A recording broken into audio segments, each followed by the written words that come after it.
Good morning, everyone. Welcome to our March 16th, 2023 special magistrate hearing for the Building Division. If there's anyone who wishes to speak at today's proceedings, please stand and raise your right hand.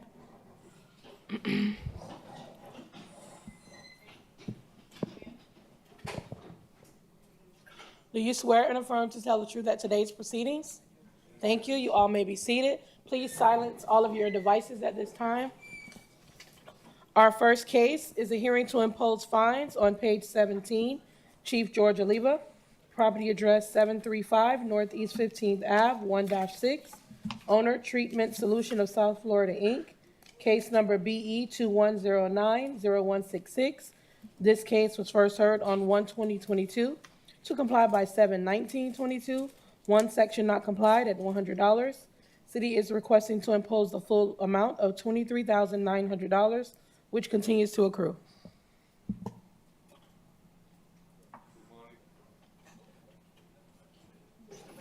I got it. This? Yeah, now we got it. Good morning, Your Honor. George Oliva, Chief Building and Construction Enforcement Division. In behalf of the city, this is a 40-year-old case that haven't been complied. And we have a report that was submitted, and we provide them with 180-day extension to come to compliance. And the time went by, they haven't done anything. We haven't received a letter from the engineer requesting more time or telling us what's going on with the building. So at this moment, the only thing we can do is request the full amount that we impose. Okay. But when was this first due to be submitted? This case is back from September 2021. 21. Yeah, and we came to the special master. We allowed him some time. Then he submitted the report. Time came in, time went by, and we're here now. Okay. Is this an apartment complex? What is this? Yeah, they have 6 units. Okay. Yes, sir. Your name Good morning, and my address. name's Jay. Yes. Jay what? Crocco, I'm sorry, William Crocco. Okay. And what are you in relation to the property? I'm sorry? What are you in relation to the I'm property? representing the owner. Okay. So we had, and yes, sir, you're correct, that's how much time we've had for this project. We were asked for additional information back in, it looks like March, for the city reviewer for the permit app. They needed some joist takeoffs. We got our contractor or engineer involved. They communicated, but they miscommunicated who was going to upload all that additional information into the portal. And that was back in June of 2022. And then it just dropped off my plate. I definitely lost track of it. And I received the notice, I think, 3 weeks ago about having to be here. I made calls out to both the engineer and the architect and the GC. And they both, all three of them, thought that each one of them had submitted the additional information. And that's where the disconnect and the time has gone by. Everything's been uploaded. I talked with the engineer and the architect yesterday. I have the permit application with all the additional information. And at the end of the day, it was strictly my mistake for not keeping it on my radar to keep following up with them. And that's where the time has gone. We have no desire not to do the work. We were prepared to do the work when we thought we had everything that was needed. And again, the disconnect was between the architect, the engineer, and the GC uploading additional info. And that's on me because I'm supposed to be managing it, and I just dropped the ball. Okay. Well, the concern I've got, like the building officials got, you've got people living here. It's people are renting there, right? So they're at risk because we don't know if it's safe to be there. I agree 100%. So I am going to impose the fine in full, Okay. and then the fine will continue, right? Yep. And the day that they come into compliance, we can come back for a lien reduction if they're in Okay. compliance. But Okay. at this moment, we are requesting the full amount. Okay, so the full amount of $23,900 will be imposed. The fine will continue to run. So it behooves you to get all your people together, orchestrated, to get this report done and any repairs done so that the fine will stop. At that point, you can see what's called a lien reduction hearing. Okay. There's an application process, explains how you can do that. And by that time, it might be well over $30,000. I don't know what it'll be. But if the city supports a reduction, I or the other magistrate may be inclined to help reduce it. Okay. Again, I want people to know, none of these things are for the money. They're not for the fines. The city does not want the fines. I agree. Especially in something like this. The city needs the compliance. After what we've seen in Surfside, nobody wants to take the risk of people being at risk for electrical and structural violations. That's what the 40-year program, of course, is for. So it's got to be treated seriously. Yes, sir. The fact that you missed it is not going to help if somebody gets hurt in there. So get people to do their job quickly, and the fines will stop, okay? Okay. Now, there should be in the portal all of the information that was requested. This is not the time or the moment Okay, for I'm us to do any review Okay. or any. This is about compliance with the Yes, sir. 40 years. Okay. Thank you. All right, so we'll impose the fine then. All right, Thank sir. you. Thank you. Our next case is also a hearing to impose fines on page 20, Chief George Oliva. Property address 5100 North State Road 7. Owner 5100 North State Road 7 FLL Inc. Case number BE 2109-0192. This case was first heard on 1/20/22 to comply by 7/19/22. One section not complied at $100. City is requesting to impose the full amount of $23,900, which continues to accrue. Okay.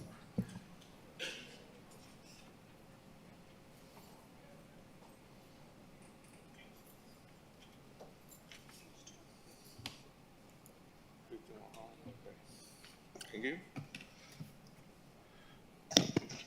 George Oliva, on behalf of the city, they do have a permit issue for the electrical service change out according to the repairs in the electrical report required. But this permit was issued on June 17, 2022. They have some sub-permits in the process too, but nothing has been done or any inspection has been called since June 2022. At this moment, the city is requesting the full amount. We had no letter from the engineer requesting another inspection, telling us how safe is the building to remain or not. So we have to request the full amount. Okay. Yes, sir, your name and address? My name is Danny Santiago, 5100 North State Road 7, Fort Lauderdale, Florida. Okay. All right, what kind of business is this? What is this? This is hotel. A hotel? Okay, well, now, this is clearly something that needs to be kept on top of when you've got patrons in there and employees at risk. So why are we waiting around here 8 months after this was submitted last June? Well, I'm not going to speak a while before. I'm the new general manager. I took over the hotel late last year. When I received the letter in February, that's why I found out that something was not done. I acted right away. We already contractor, which is here, our GC, and also we also contract the construction engineer to we can take care of this. This is an important matter. So unfortunately, again, I'm stepping in to fix this problem. Okay. Well, it's obviously got to be fixed quickly. Absolutely. Okay. Like I say, people at risk, electrical, structural violations. This is a multi-story building, I think. It's several stories, right? I'm sorry? It's several stories high. Yes, it's 5-story. Okay. So I am going to impose the full fine. The fines will continue to run. As I just explained to the gentleman before, if and when you're complete, and they say that you are qualified to seek a lien reduction, you can file that paperwork to seek that. If there's a reason to believe that it merits a reduction, because it'll probably be some, like I said to him, probably $30,000 or more by the time this is done. You may well want to do that, but it's going to have to be that you were diligent in getting this done, because almost 8 months later, since it was, he mentioned, is too long. I agree with you. I've been managing hotels for 30 years, and the most important for me is the safety of our guests and our team members. So that's something that we're taking very serious. So we are definitely going to take care of it. Okay, well, it's a big fine, but I am going to impose it, because I want you to know how serious the city is about the safety. And again, like I said, they don't want the money, they want this building safe. Absolutely. Okay, so we'll order, in an order to impose the fine. All right, sir, thank you. Thank you. Thank you. Our next case is on page 22. Senior Inspector Jose Satagusti, property address 1201 Southwest 17th Street. Owner, Marcy and Paul Weinberg. case number BE 2205-0094. This case was first heard on 8/18/22 to comply by 11/17/22. Fine suspended is noted. 2 sections not complied at $100 for each violation. This case was ordered to reappear. Good morning. Jose Saragusti, Building Inspector for the city, updating the case number as read. This case is not complied. I will let the respondent to speak. Okay. Good morning, Magistrate Ansborough. Courtney Crush on behalf of the Weinbergs. This is the Weinbergs' home, and a case that started when a contractor disappeared. So they've been doing owner permits. My understanding is they have closed out mechanical, plumbing, glass, as well as Courtney, I'm sorry, one more. Inspectors, please. You're being picked up on the mic. Thank you. correcting the elevation certificate. So we're down to needing to call for and pass the electrical inspection. So if I could request an extension just to close this out on their home, I'd appreciate it. So you're not far away from what you need to do. I believe, Inspector, it's down to the electrical inspection based on the permit records? Yes. The city doesn't oppose a 63 days extension. 63? Yes. Okay, that should be adequate, right? Ms. Absolutely. Crush? Okay, excellent. Thank you, We'll sir. order 63 days for that. Thank you, sir. Thank All right, you. sir. Our next case is on page 12. Senior Inspector Leonardo Martinez. Okay. Property address 1221 Northeast 9th Ave. Owner FG Real Property LLC. Case number BE 2206-0075. This case was first heard on 10/20/22 to comply by 12/22/22. 1 section not complied at $100. City is requesting the full amount. The city is requesting to impose the full amount of $8,300, which continues to accrue. Okay. Good morning, Magistrate. Inspector Rich, presenting for Building Inspector Leo Martinez. This is a Massey hearing, and I will allow the respondent to speak. The city is requesting the full amount be imposed. Okay. Yes, sir. Name and address? Kevin Petrosky, 1221 Northeast 9th Okay, Avenue, what's your relationship to the property? co-owner. Co-owner? Okay. All right, let me see here.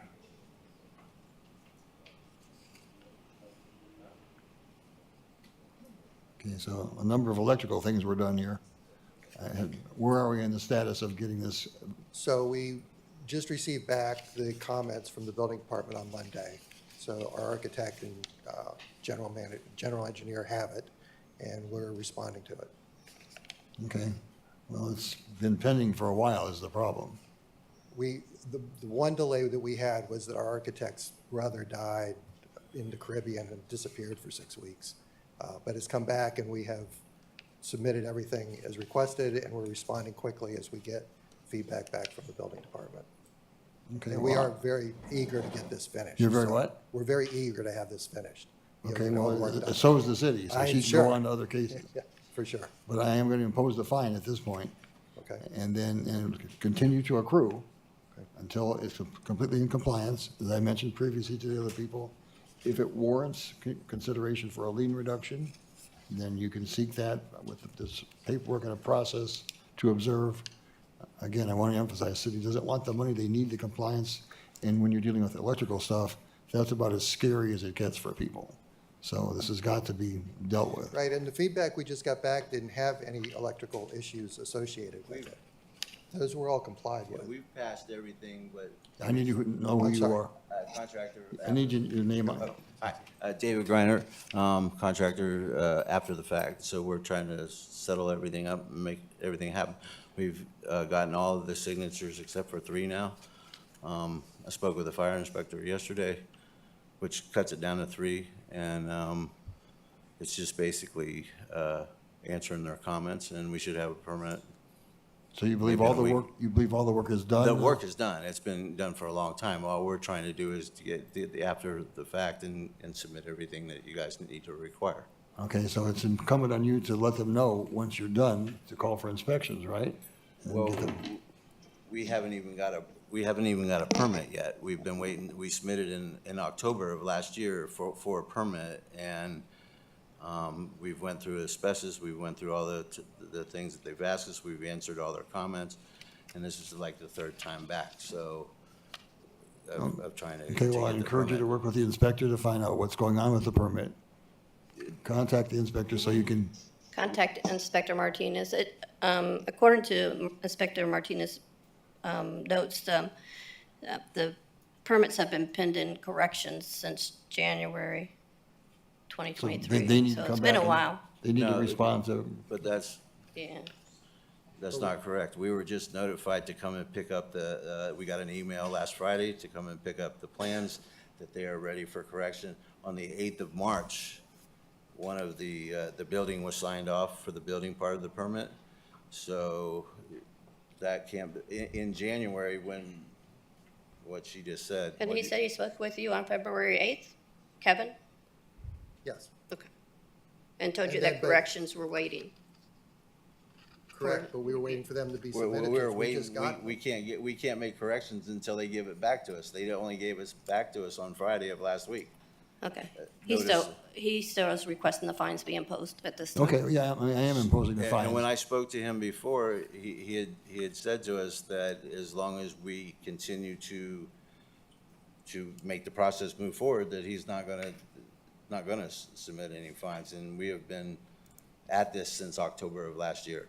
And Has he left you we've any got- like I said, we have- indication? We have 7 of the 10 signatures that you need to get the permit. Yes, Your Honor. And for the record, Ronald Montoya Hassan with the City Attorney's Office. The inspector indicated that Inspector Martinez said the fine should be imposed at this juncture. Okay, so the fines are gonna be imposed. Well, let's just get it done. It sounds like there's a miscommunication, which needs to be straightened out quickly. The quicker it's done, the faster you can get the fines to stop and then seek this reduction. But you want to get this property finalized and closed out. Okay? Yes, sir. All right, gentlemen. Our Thank you, next Your Honor. case, our next case is on page 21. Chief George Oliva, property address 5741 Northeast 18th Ave. Owner Victoria Greens LLC, case number BE 21090016. This case was first heard on 1/20/22 to comply by 3/3/22. One section not complied at $100. The city is requesting to impose the full amount of $37,700, which continues to accrue. This case is another 40-year case that haven't been complied. They did submit a report to us, and we provide a 180-day extension, but the time came in, went by, and nothing happened. And this case is from September 2021. And they need to have an engineer provide me with a letter telling me the condition of the building, why they've been taking so long, and they have to have an open permit for us to provide another 180-day extension. Okay, what is this building for? Is this rentals? Yeah, this is an apartment building or condominium building. Okay. Yes, your name and address, please? Good morning. My name is Xiomara. I represent the management company. A management company? Okay. Yes. This is a condo or apartments? It's a eight apartment building. 8 apartments, okay. So you've heard me talk about the 40-year, as the building official has, how incredibly important this is to get this done. This is over a year that this has been pending, Okay. which is about a year too long. It's got to get completed. So I am reluctant to do it, but I am going to impose the full fine. Okay. The fines are going to continue to run. You heard me say, we don't want the money, we do need the compliance. You got people in here that need to be assured that they are safe for electrical and structural. That's what this entire 40-year process is about. So it's incumbent on you or your people to get it done. It's done already. We're just gonna, the engineer, send the papers in. Okay, well, you have to have the engineer work with the building official to, We will. George Oliva, on behalf of the city, once again, this is a 40-year case that haven't been complied, and the city requesting the full amount to be imposed since they haven't done anything since December 6, 2021. all right, yes, who are you, please? I'm Tim Sterling, owner and board member for Leisure Beach South, 2900 Banyan Street. What is, And what is this property? What kind of property is it? it's a condominium building, It is a condominium, okay, 44 units. okay. All right. We've complied all the way along and worked with our engineering company who's represented here right now. And as far as I know, we've got all the extensions and the paperwork. Everything's in order here, and I don't know what we're missing. We do have a signed contract with the engineering. Here, this is Donald Donald Doran. Doran, I'm a board member. We have a signed contract to do the work. The contract was signed in July of this year. We are doing the entire building, all the balconies, all the entire building. It's just up to the contractor. He has a year to complete the work. And, I mean, that's from the first time we first got the notice, the work to be done, we had to comply with the condo regulations also, which meant we need 3 bids for the engineer. Most of the engineers we talked to wouldn't do it or didn't want to do it or didn't have time. Then we needed, when we got the 3 bids, we got the 3 bids in March of this year. We finally got 3 bids. All of those, we selected the contractor. It took another 3 months to get the legal end of it because it was our lawyer with their lawyer. The total for the project is about $300,000. And like I said, we have a signed contract. We're waiting for the work to be done, and we're doing the entire building. It didn't make sense to do the items that were listed. It made sense to do the entire building. Okay, but And we have the contractor here. you don't have a report though, right? We don't have a report, we don't have a letter. That doesn't mean anything what the gentleman explained. Right. The only thing that Broward County requires a letter, single-page letter from an engineer telling us why they need another 180-day extension. Without that, the city is still requesting the full amount to be imposed. Okay, so again, this is over a year. Actually, we're 14, 15 months into this, since this started. You had the 6 months that was given. You could even seek another 6 months, right? Mm-hmm. But you need your engineer to send the letter, as the building officials just pointed out, to get the extension. So, The contractors, you have to have the engineer, you have to have the contractors. They didn't want to do a job like us. From the board's point of view, we worked on it from the first day, calling people. You don't know how many we called that wouldn't return our call or didn't have time or wouldn't do a small building. We can't control that. But the contractor was here. They could have started anytime after July. We've done what we can. We have a signed contract. We did a special assessment to get the money to pay them to start the job, and okay, well, again, the engineer is the one that he's waiting on a letter from, not the contractor. He shouldn't even be doing work until. the same- it's the Excuse me, same person. excuse me, until the engineer submits a letter to the building official, who looks at what the repairs are, and then he decides if those are going to meet what the report says. So the engineer is critical here, not the contractor. Contractor can do work, well, but, it's the same. The engineer also bid on the job, and he was the one that we selected to do it. okay, so it's well, the same. the engineer needs to coordinate with the building official to do what you need to do. So the engineer needs to The show him engineer, that we have a contract and. excuse Listen. me 1 second. The engineer is the person responsible for the 40 years to Broward County, not the city of Lauderdale, because we mandated by Broward County to impose fine and do cases, whatever it needs to bring them into compliance.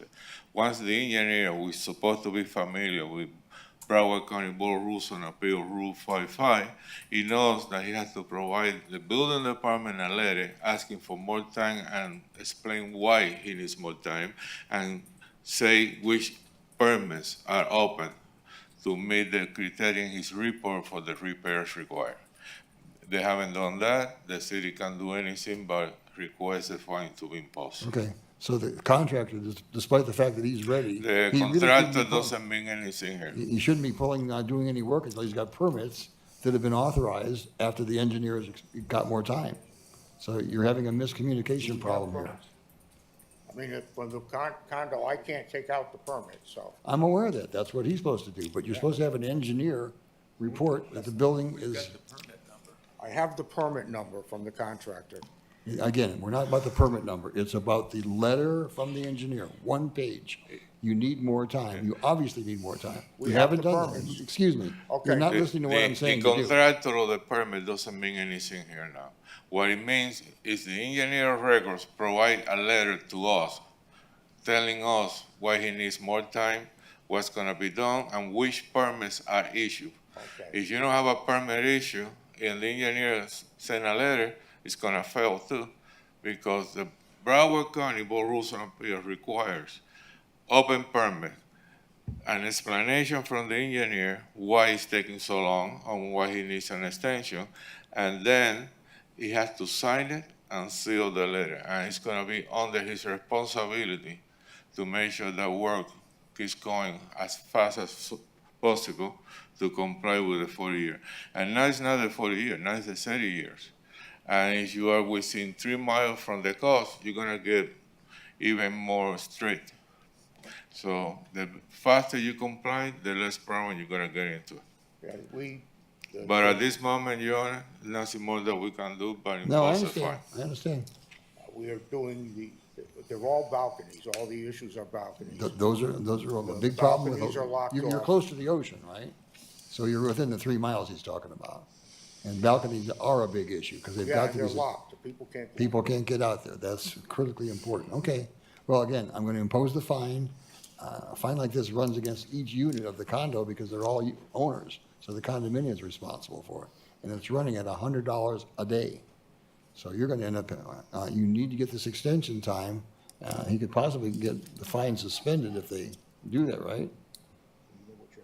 They're going to continue to run at this point. If you all have questions more about the process, or if the engineer who should be familiar with the process, but if you all have questions outside of the hearing, so we can move on to the other people, Right. just, speak to staff and they'll be happy to make sure that you understand what you need to get Right, additional time. just get the business card from Miss William, so that way you know where to send an email, and I will reply to the email. But at this moment, I cannot take care of anything because we have a hearing and I have about 20 more cases to go. Thank you. Okay, so I Thank you. am going to impose the fine reluctantly. Again, you make the fine stop when the work is done. I've told you what the process is to seek a reduction of the fine. That will apply to you as well. But it's important you get this extra time by the engineered letter as soon as you can. Okay? All right, gentlemen. Our next case is on page 8. Senior Inspector Alejandro Del Rio, property address 741 Northwest 57th Place. Owner JJEI Holdings LLC, Sophia Holdings LLC, case number BE 220304140. This case was first heard on 9/15/22. To comply by 10/13/22.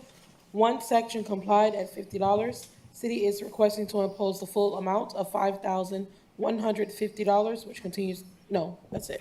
It's not occurring, sorry. Good morning, Building Inspector Del Rio for the city.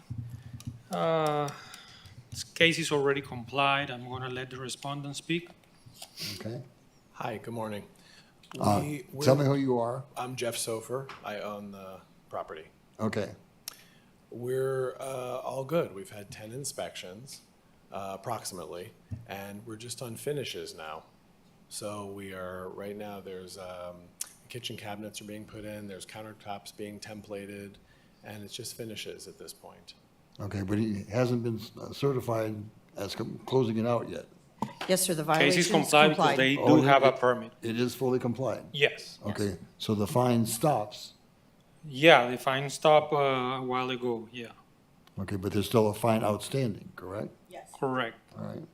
So The again, fine hasn't been continuing. I think there was a fine, so we were, hoping, obviously, because we were in compliance, and when we ended up getting the architect and everything, we were hoping that the fine could go away or obviously be reduced. okay, I don't have the ability to do that, do I, at this point? Yes, sir.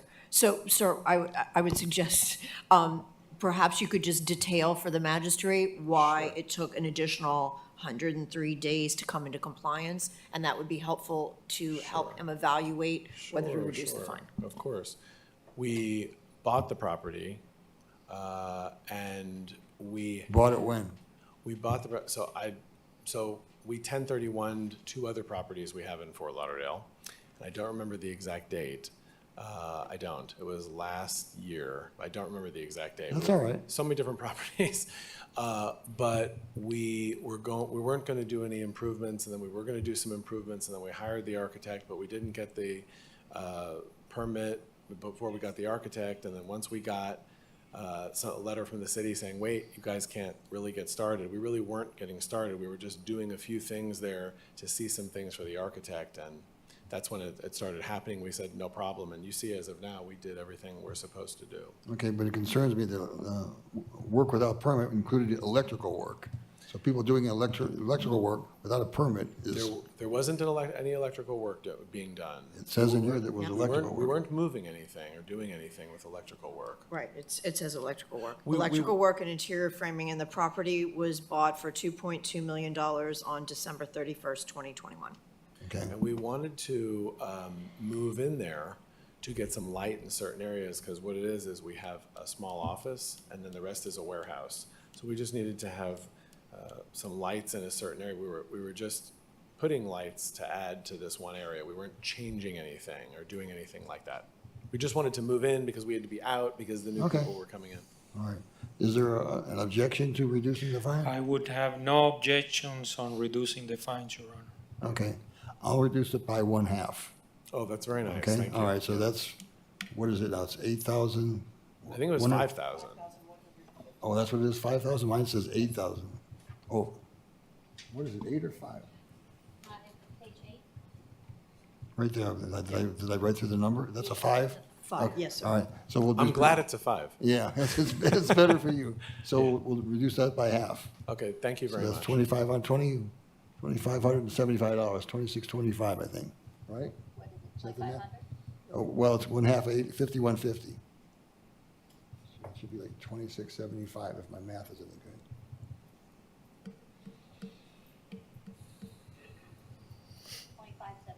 2575, okay?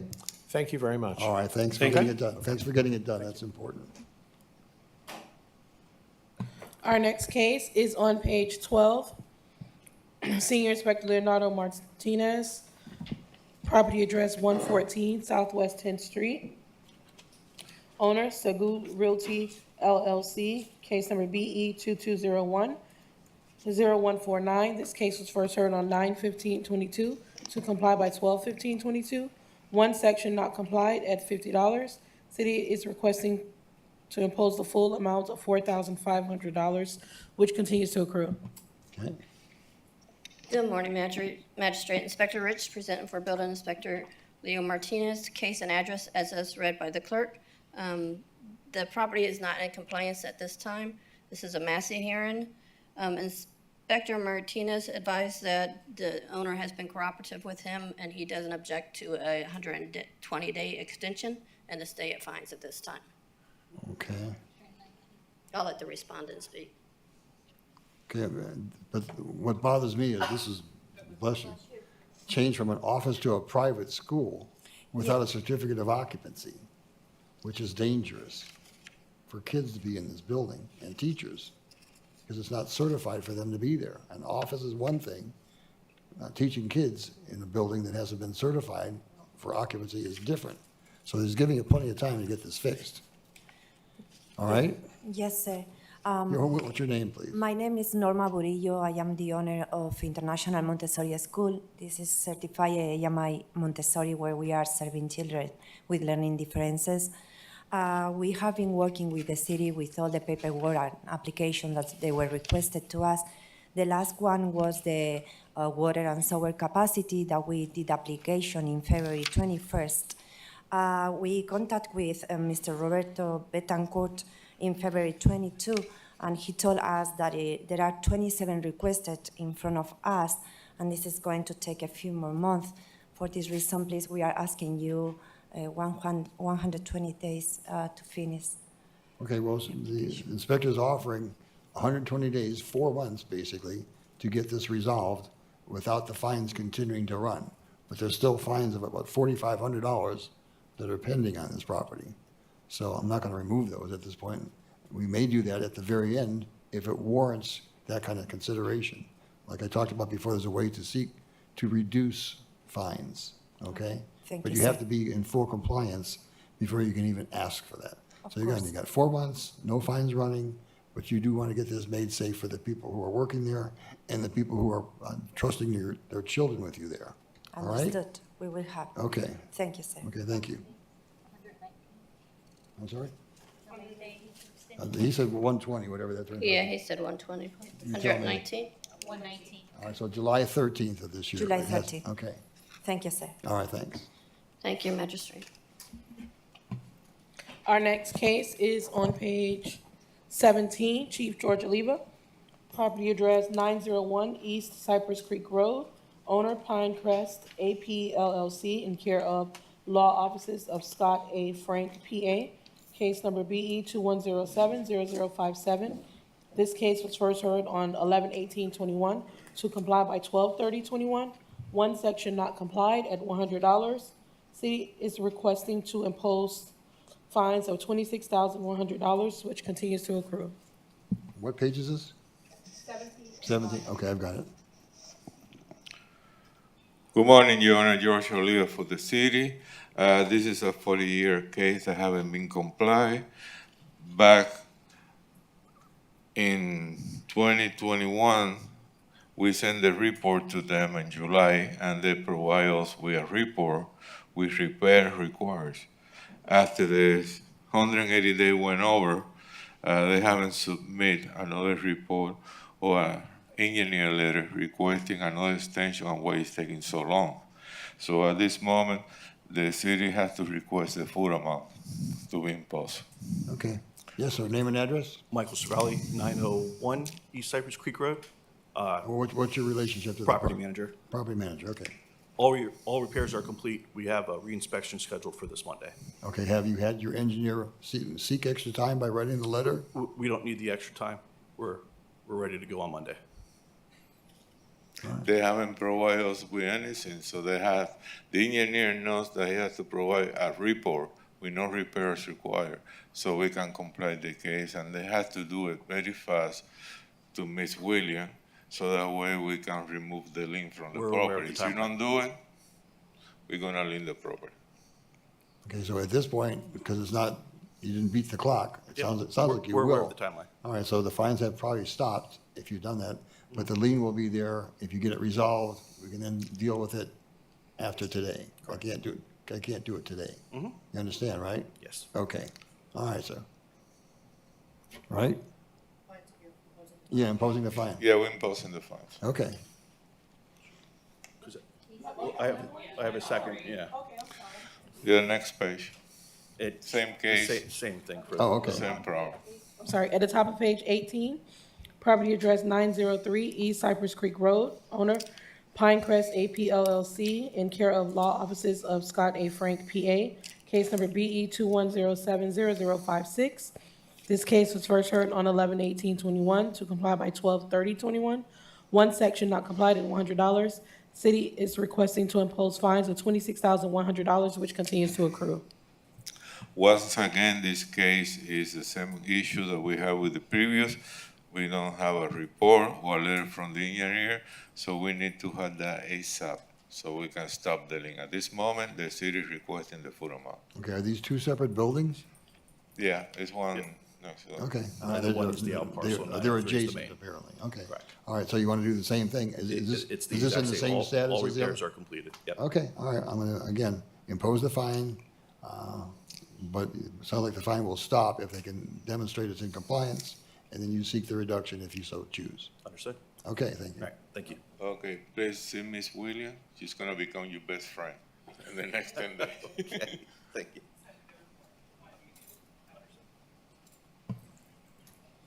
Our next case is on page 13. Senior Inspector Leonardo Martinez, property address 1611 Northeast 56th Street. Case number BE 2204-0107. Owner Angela Becho, sorry. This case was first heard on 11/17/22 to comply by 2/16/23. One section not complied at $50. City is requesting to impose the full amount of $1,350, which continues to accrue. Good morning, Magistrate. Inspector Rich, presenting for Building Inspector Leo Martinez for the City of Fort Lauderdale. Case and address are as read by the clerk. This is a Massey hearing. The case is not in compliance at this time.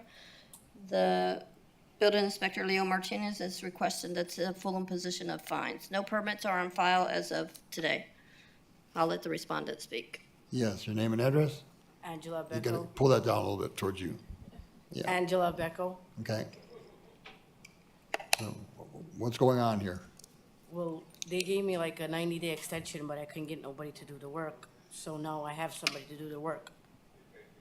So he was given she was given a 90-day extension?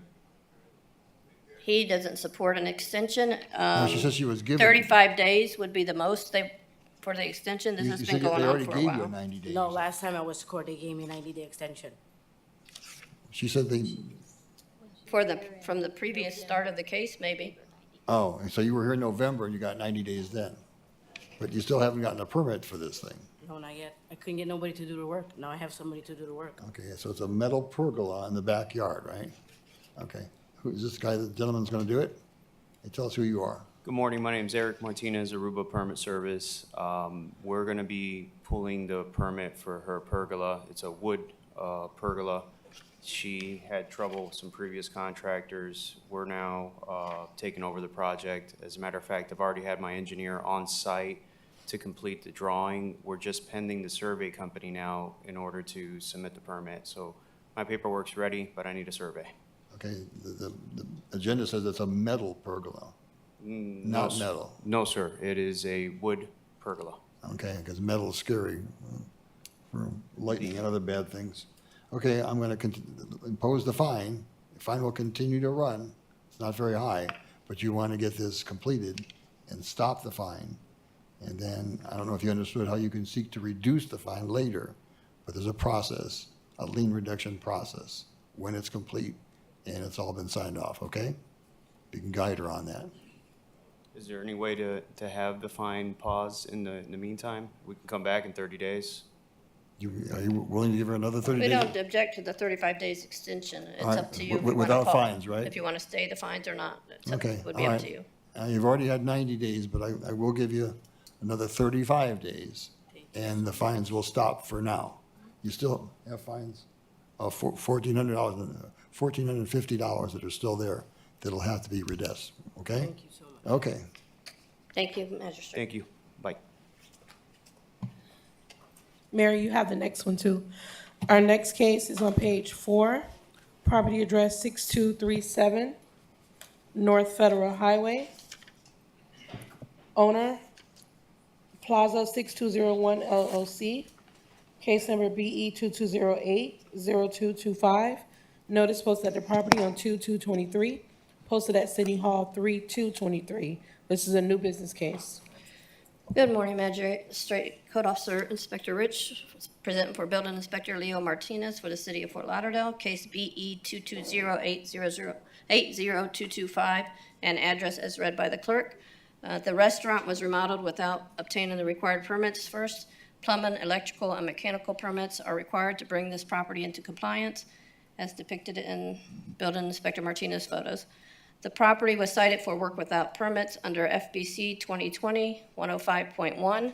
An inspection report was mailed out to owner on August 22nd, 2022, and final notice was mailed on October 3rd, 2022.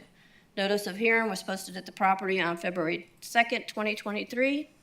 Commercial alteration, legalization of interior remodel permit was applied on December 5th, 2022, as well as the mechanical, electrical, and plumbing permits. The permits were in process as of this morning. They are awaiting issuance, so basically the property owner or tenant just has to go down to the building department and have the permits issued, pay for them. We're asking for 56 days to come into compliance or $50 per day thereafter. Okay. Yes, name and address? Good morning. My name is Sergio. I'm a property manager. Okay. And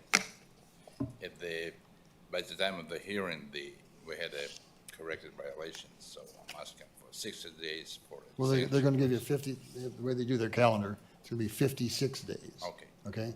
But if it's not done, a fine starts on the 57th day of $50 every day it's not done. So it sounds like you're gonna be able to do this. The fact that you did it without permits is not a really smart idea, but we can't go back now. We're trying to clean up what was done, right? Okay, so that'll be the order, 56-day extension. And there's no fines yet, but there could be.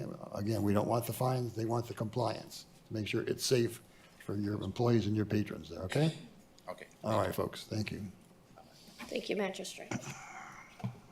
Our next case is on page 20.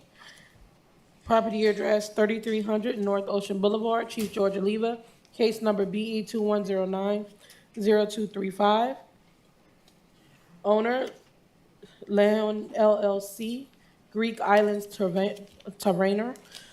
This case was first heard on 2/17/22 to comply by 8/16/22. One section not complied at $100. City is requesting to impose the full amount of $21,100, which continues to accrue.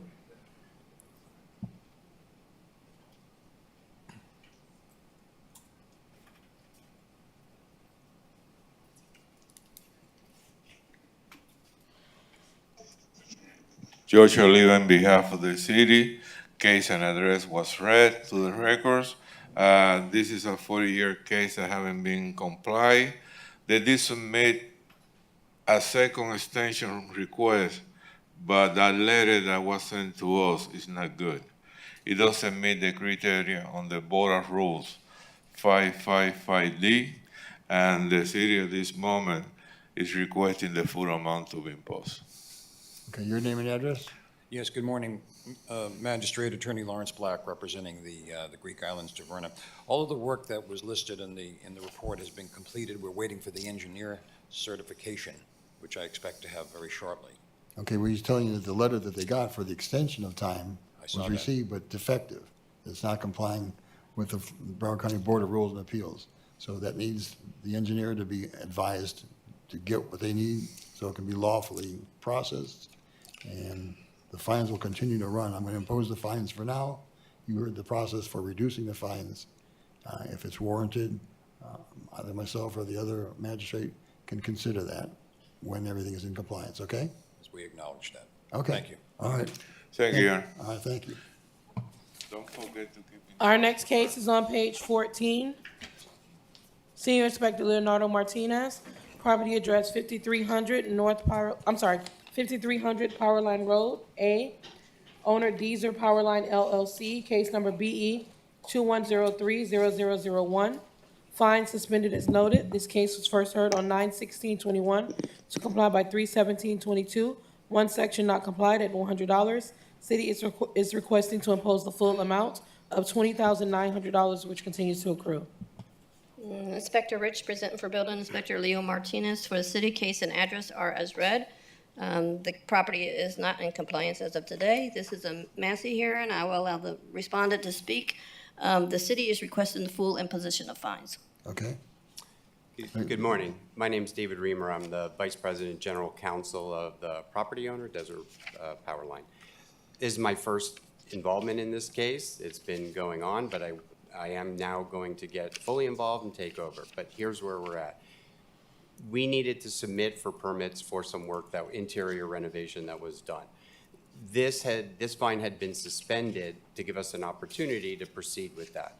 We did, at the same time as the last hearing, which the current status is, there was another 60 days where the fine was being abated in order for us to continue with the process. We did, at that same time, submit plans to the city with respect to the current state of construction.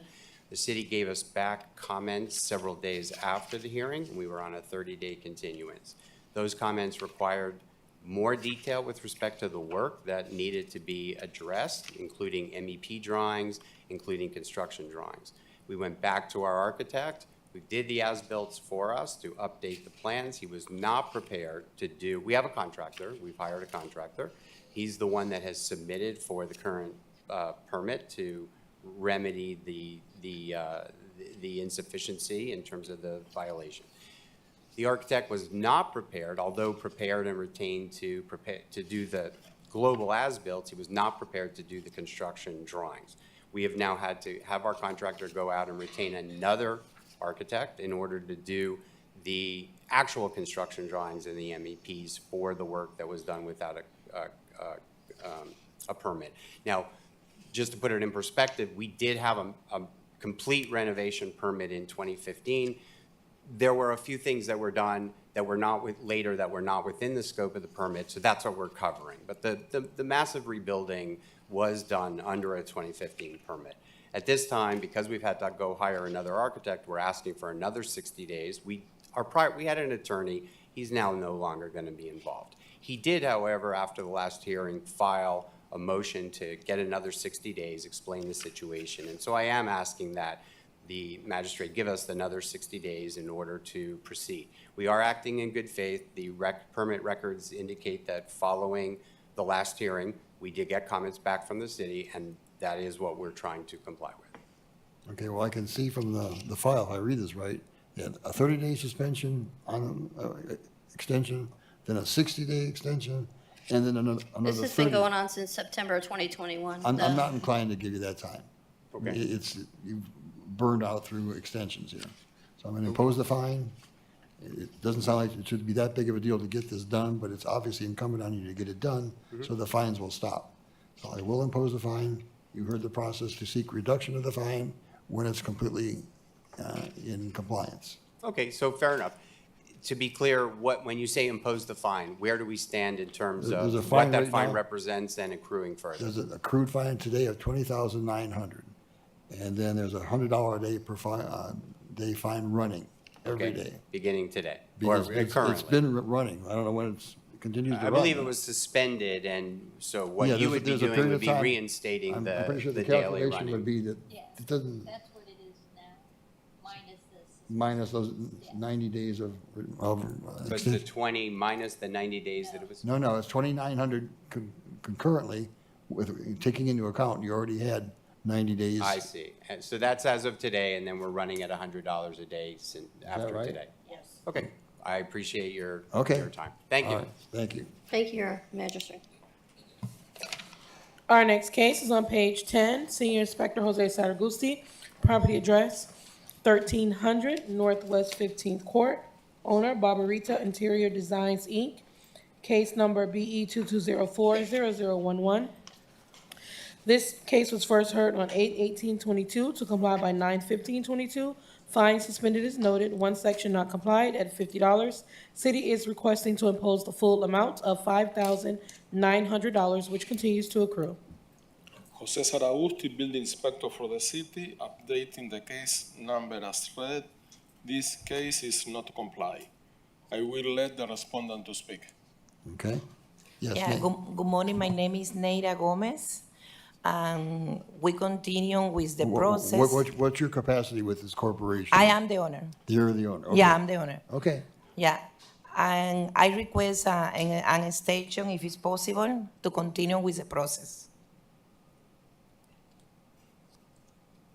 Well, you've already got fines of $5,900 today, and there's a $50 fine every day it hasn't complied. It's still running. Is there any inclination to give more time?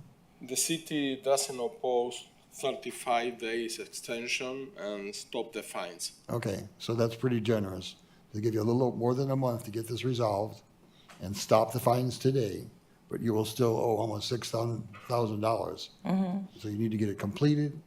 And then this thing I talked about, the fine reduction, you look into that process. If it merits doing that, we'll look at it and see if they can Okay. do, okay? Okay, thank you. Okay. Thank you. Our next case is on page 6. Senior Inspector Alexander Arbores, page 6, property address 2320 Delmar Place. Owner Martin W. and Denise F. Roche. Sorry. Case number BE 23010110. The notice posted at the property on 2/23/23, posted at City Hall 3/2/23. This is a new business case. This is a what thing? A new business case. Good morning, Magistrate. Alexander Arbores, Building Inspector for the city, presenting case number and address as read. Buildings or structures that, in the opinion of the building official, are become unsafe or which have been substantially damaged or otherwise shall be deemed unsafe buildings, and a permit shall be obtained to demolish the structure or bring the building to comply with the applicable codes. This building is open and abandoned. It's without water, electricity, roof, walls, and floors are in disrepair, etc. Due to the owner being unwilling or unable to maintain the property according to the minimum standards, the city is requesting the following: that in the next 60 days, the owner applies for the required permits to bring the property into compliance with signed and sealed submittal documents from a licensed design professional, including an accurate itemized cost to restore the structure to meet the standards for human occupancy and to meet minimum housing standards, or apply for a demolition permit to demolish the unsafe, uninhabitable structure, including all accessory structures on the parcel. In the event the owner does not apply for the permit and move forward with the rehabilitation or demolition of the property, the city will move forward with the demolition, including all accessory structures on the parcel at owner's expense, and may leave the property to recover the demolition costs. City is also requesting for the order to be recorded. Okay, so if they seek demolition, they have 60 days as well to seek that, 60 days for the demolition. either for permits or demolition? For the They permit need- for either, Your Honor. Okay. Either 60 days to get the, start the permitting start the process. permit for demo. Right, for demo or to repair. Okay, yes, counsel. Good morning, Magistrate. Christy Armada on behalf of the property owners, Denise and Martin Roche. This house is, it's the result, the holes in the floor is a result of a sinkhole that resulted from heavy rain and tide water rising in the beginning of November. My clients have been actively trying to address this since that time. They contacted their insurance company. Counsel for the insurance company reached out to tenants. That is the fly in the ointment. It is a rented property. They obviously had to vacate, so there's nobody residing in the property. We reached out to them beginning of December and asked them to vacate. The tenants refused to vacate, and not in a physical way. They refused to remove their furniture and property.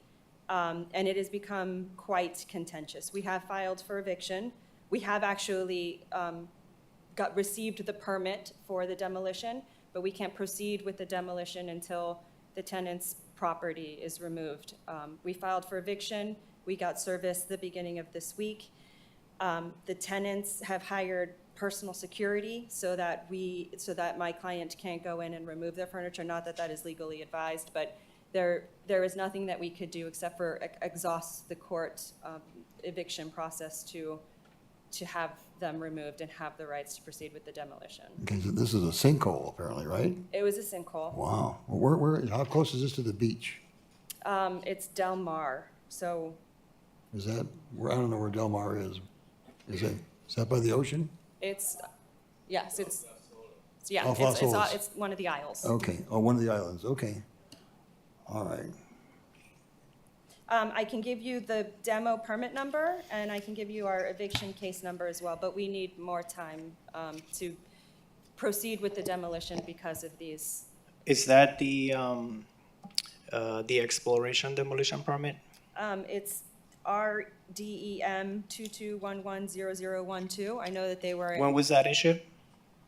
I have an email here. Because there is a demolition permit that it's complete. That was just an exploration demolition permit. What we need now is a demolition permit for the whole structure. It's a separate demolition permit. So there is no demolition permit for the whole structure applied or issued as of 2 days ago.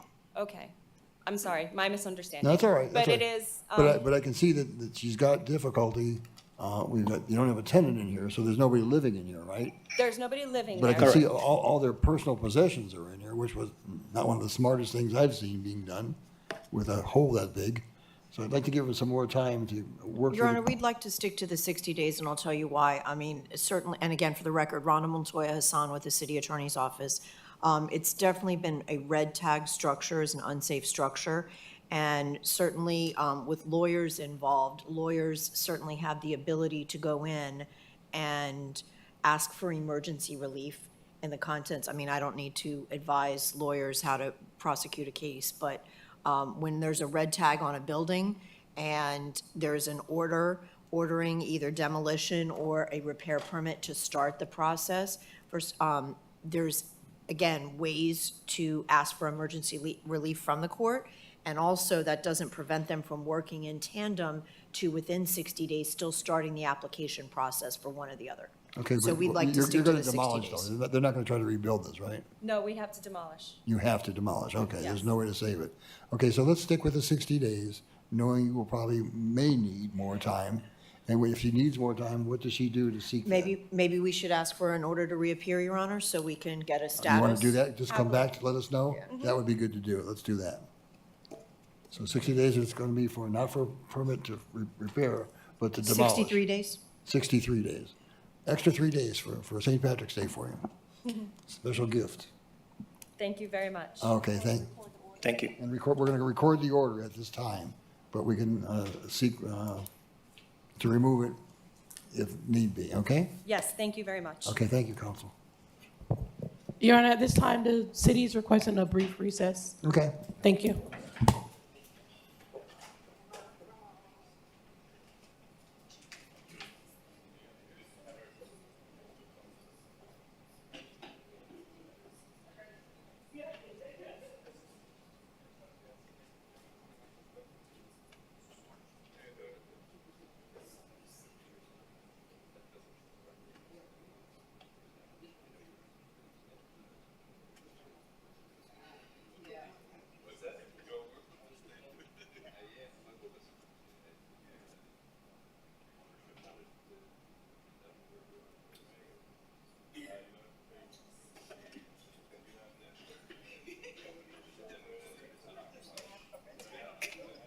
You gotta get it out.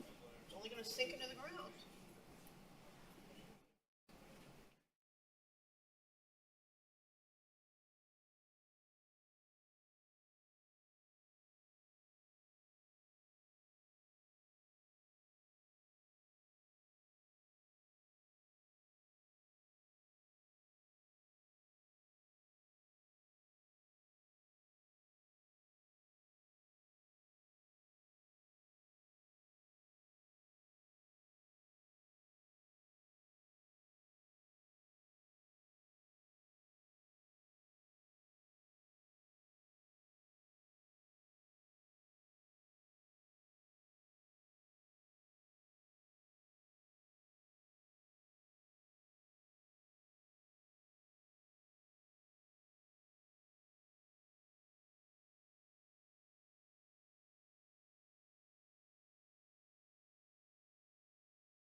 Thank you, everyone, for your patience. Our next case is on page 13. Senior Inspector Leonardo Martinez, property address 1600 Southeast 14th Street. Wait, I'm sorry. I passed the page, 1 second. Yeah, 1600 Southeast 14th Street. Case number BE 2206-0087, owner Charles Capola. This case was first heard on 10/20/22 to comply by 12/22/22. One section not complied at $50. City is requesting to impose the full amount of $4,150, which continues to accrue. Inspector Rich presenting for Building Inspector Leo Martinez for the City of Fort Lauderdale. Case and address are as read. This is a Massey hearing. As of March 14th, 2023, the tiki hut has not been removed from the property. The city is requesting the full imposition of the fine. I'll let the respondent speak. Okay. Yes, sir. Name and address? Commissioner Charles Sapola, 1600 Southeast 14th Street, 33316. I'm a Snowbird resident. I returned to Florida on 10/16/22 to find notices of a hearing for 10/20/22. I contacted Mr. Martinez and requested an extension to the hearing and said I would not be able to attend the hearing, having just driven from Maine to Florida. Concerns about potential COVID-19, having driven through every state from along the East Coast. Much to my dismay, Mr. Martinez only requested an extension to comply, not extension to the hearing, so I was unable to present my case at the hearing. Nonetheless, on 10/21/22, let me step back once. I asked him what the issue was because my interpretation was it was a statutory exemption for a tiki hut that did comply with the property setback and zoning, no electric, no plumbing. However, when I asked him what the issue was, he said it's permanently attached to the ground, so it is a structure. On 10/21/22, having not been able to hire an architect, engineer, whatever, get a permit, I cut the tiki hut down. I have photographs of the email, which So it's been removed? It's a pile of wood now. I intend to rebuild it at such a time when I can get an engineer survey done and permitting along with other projects, rather than having to have 3 or 4 different surveys done every time, because I want to put a boat lift in, I want to do a driveway expansion, and I was told that every time I do something, I have to have a survey done, and it would be more beneficial to me to get a survey done and have all the permits for everything done with one survey. And at this point today, I'm not in a financial position to do that. I do have 2 property. I am retired, unemployed, however you want to call it. I do have 2 properties for sale, which I am hoping to have one of them closed within the next 120 days. I'm in active negotiations with a seller on one of them, and I do not believe there should be a fine imposed at all, being that it's no longer connected to the ground. It's simply a pile of wood at this time. It sounds more like it may be a code violation now. Your Honor, in an email, Inspector Martinez told him the case will be complied when the tiki hut is permitted and inspected by our zoning department or removed completely from the property. So You can't it just is leave- still you in can't leave it violation. sit- You can't leave it sit here like this. It just can't sit here. But that's not what the code violation was for a tiki hut that was permanently attached to the ground. It's building materials at this time. Well, if you got a roof sitting there with a bunch of lumber, it's not building materials, it's a tiki hut in disrepair, waiting to be rebuilt. I don't think it can sit. As you can see in the photos from March 14th, it's still there. That's the way it looks, where it's halfway. That's what it looked like on the 14th, halfway down. So is it now a building issue, or is it a code issue? I mean, it's not attached to the ground, it's on the ground. No, I understand.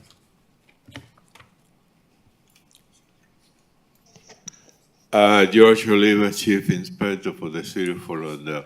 It's a building issue, and it belongs to Chapter 1, of Broward County Board of Rules on Appeal, Section 116, under unsafe structure also. Any building that is erected without a permit is deemed to be unsafe. So by removing 2 legs and just kind of leave it, that's even worse. That can be uplifted by high winds Yeah, and exactly. land in somebody else's property, and then the mess keeps going on bigger and bigger. At this moment, I second Inspector Martinez' request to be completely removed from the location, or go and obtain a permit and put it back the way it's supposed to be, away also from the setback. So that's what zoning jumps in. Any tiki hut or chicky hut that is built in City of Lauderdale has to go through zoning approval first. Okay, So it doesn't need a permit, it just needs to have zoning approval? If 'Cause there's it's no done by a Mesoamerican Indian, it doesn't require a permit, but does require the approval from zoning, and you have to provide a survey with the location where you're gonna put it. And nothing to do with building, but has to do everything with zoning on the section 47 of the city ordinance code. So I just need to go before zoning? Right. And would it be permissible for me to use the survey I used 9 months, a year ago? As long as the survey is signed by an engineer and shows the location of the tiki, and you are away from the setback, I don't see why not. You have to go and see Chief I mean, I Burford. had, during the COVID 20, I guess what was it, in 20 into 21, I had a pool and seawall redone, and there was a survey done for that. So Does a survey show the tiki? No, because there wasn't a pool or. Right, you have At to that have time. one showing the tiki. Yeah, but I mean, I should be able to just have that amended to Yeah, show. if they're accepted, that's what I said, you have to talk to the chief zoning department, Mr. Bedford, so that way he can advise you better how to do the drawings that he requires to see how it's built. And also you have to provide them a certificate for the person that built the tiki, that he's a Mizuzuki, okay? Or Seminole, either or. Okay, yes. so we're cooking now. Well, I would request that the fine be suspended and I'd be given some. Well, I'm concerned about leaving it with 2 legs off. Oh, it's all 4 legs are off. It's not attached. Now the roof is on the ground? It's leaning, but I can lower it. That's no problem. What can he do to keep what's there? Is he able to keep what's there or not? According to Building Inspector Leo Martinez, it has to be fully removed. But You can't just leave can't it leave leaning like that. It's an not- unsafe It's not situation. under construction. It was under construction. You took it down. what if I apply for a do I need to apply for a demolition permit? I don't know. Let's see. No. No, you don't need a All right. demolition Well, I mean, permit. at this time, not having any money for the survey, I still don't have money to hire somebody to remove it, so we're kind of, until I can get these properties, one of them closed. Well, the problem is going to be, you already have a fine of $4,150 as of today, and there's a $50 fine Yeah, per day.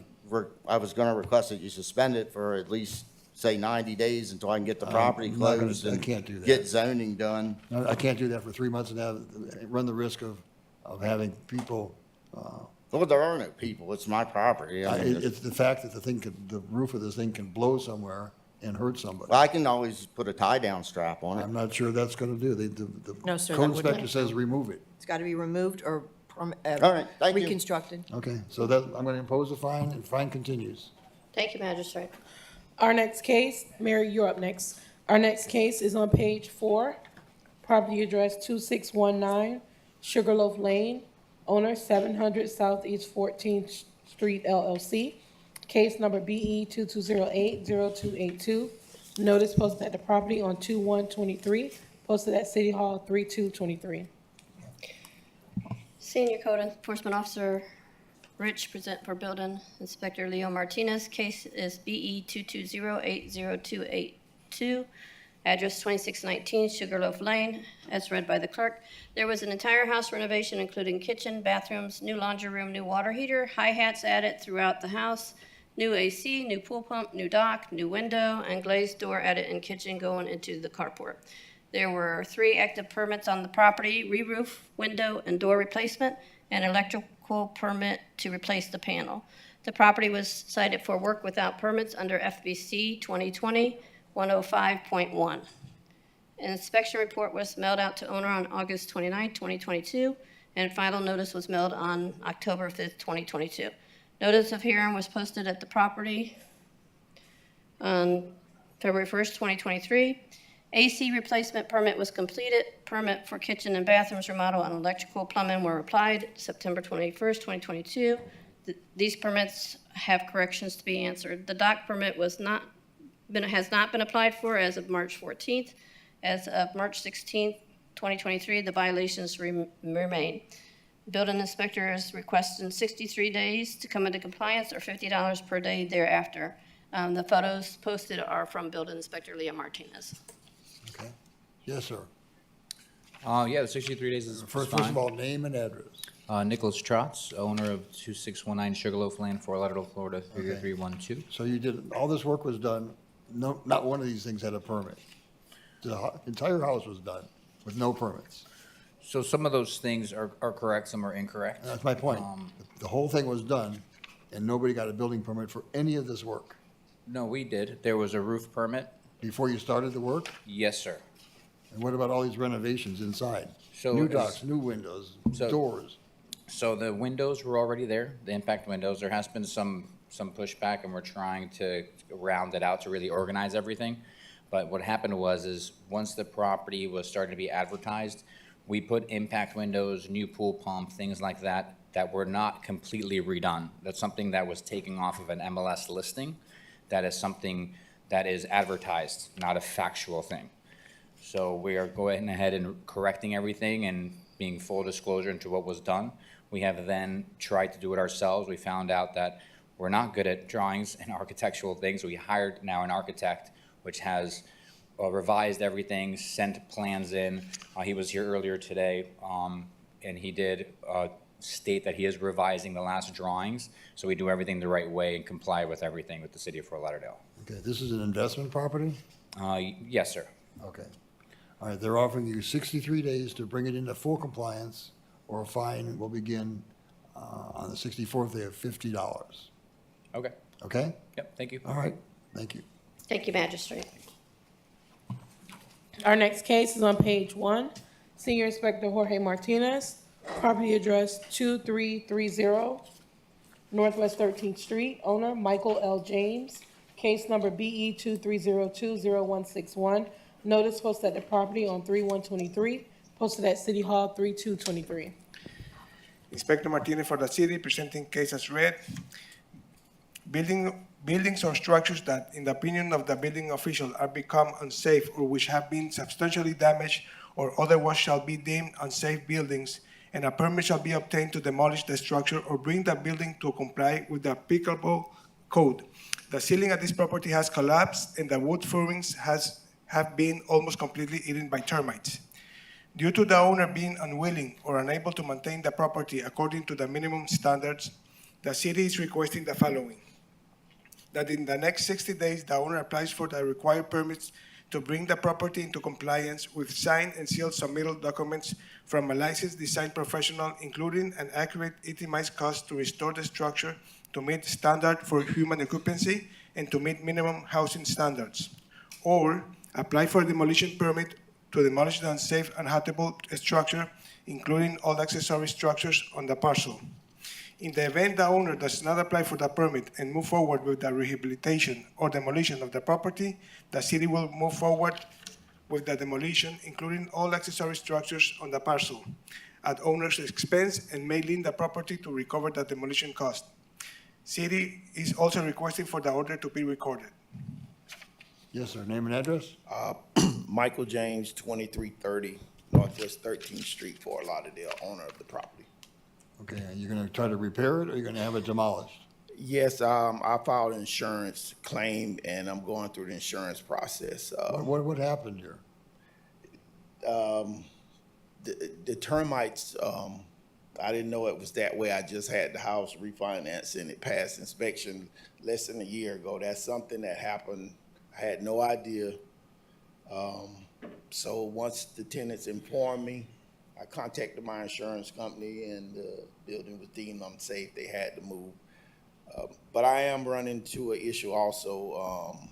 But I filed a police report and I'm gonna have to go through eviction. They don't live there anymore, but they're refusing to get their belongings out so that I can do the work. So I'm gonna have to go through that process.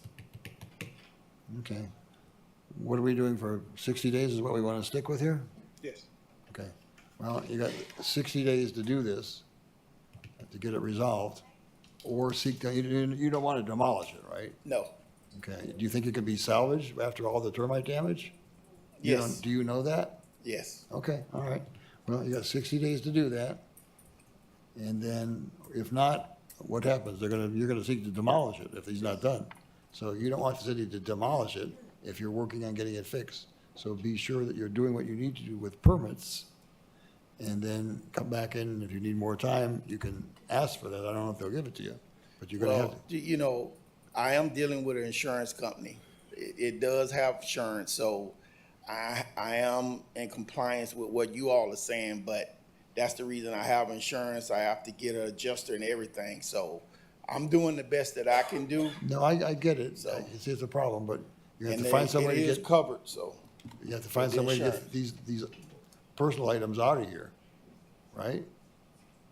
You have Yeah, to- but the issue is, you know, legally, you know, I had the police come out twice. I pulled a police report. Now it's what do I have to do legally to either remove their things or for me to remove them? And for me to remove them, I'm probably gonna have to go through the eviction process. And I don't think that's gonna be done, but he's working with me. We'll see how it goes, Your Honor. Okay, all right. So maybe, Your Honor, if I could suggest maybe a renotice to appear, that way you can update the magistrate, and if you guys are working cooperatively moving forward, then, you know, the magistrate can consider more time. Okay, so we'll do what's called an order to reappear. All right, thank you. Okay, but we'll still give you the 60 days, All right, thank you. 63 days, Okay, and order recorded in the public records, okay? thank you. All right, sir. Thank you. Our next case is on page 9. Senior Inspector Alejandro Del Rio, property address 3250 Glendale Boulevard. I'm sorry, yes. Owner Marvin Jones, case number BE 2204-0163. This case was first heard on 11/17/22 to comply by 1/19/23. One section not complied at $50. City is requesting to impose the full amount of $2,750, which continues to accrue. Building Inspector Alejandro Del Rio for the city, updating case as read. I'm gonna let the respondent speak. Okay. Yes, sir, your name and address? Yes, my name is Marvin Jones. I'm the property owner. Okay. And the last magistrate gave me 61 days to go ahead and come in compliance. And I have been calling for the re-inspect to come out. My last inspector was Inspector Maddock. So some reason his extension changed. You guys, Fort Lauderdale got a whole different, I guess, answering message that I couldn't get in touch with him. I left several message. My wife have called several message to come out and re-inspect. So that's where it lies. There is nothing to re-inspect. You don't have a permit for the sidewalk. You need to obtain a permit. All that the judge had told me to go ahead and get everything in compliance. I did, got it in compliance because I did file for a permit for the, I have my paperwork home at the, at my house. I have retained a permit for that. You apply for a permit in May 2022. Yes. But you haven't got that permit. There is corrections to be made to that application since May, since July last year, and you guys haven't provided the required information.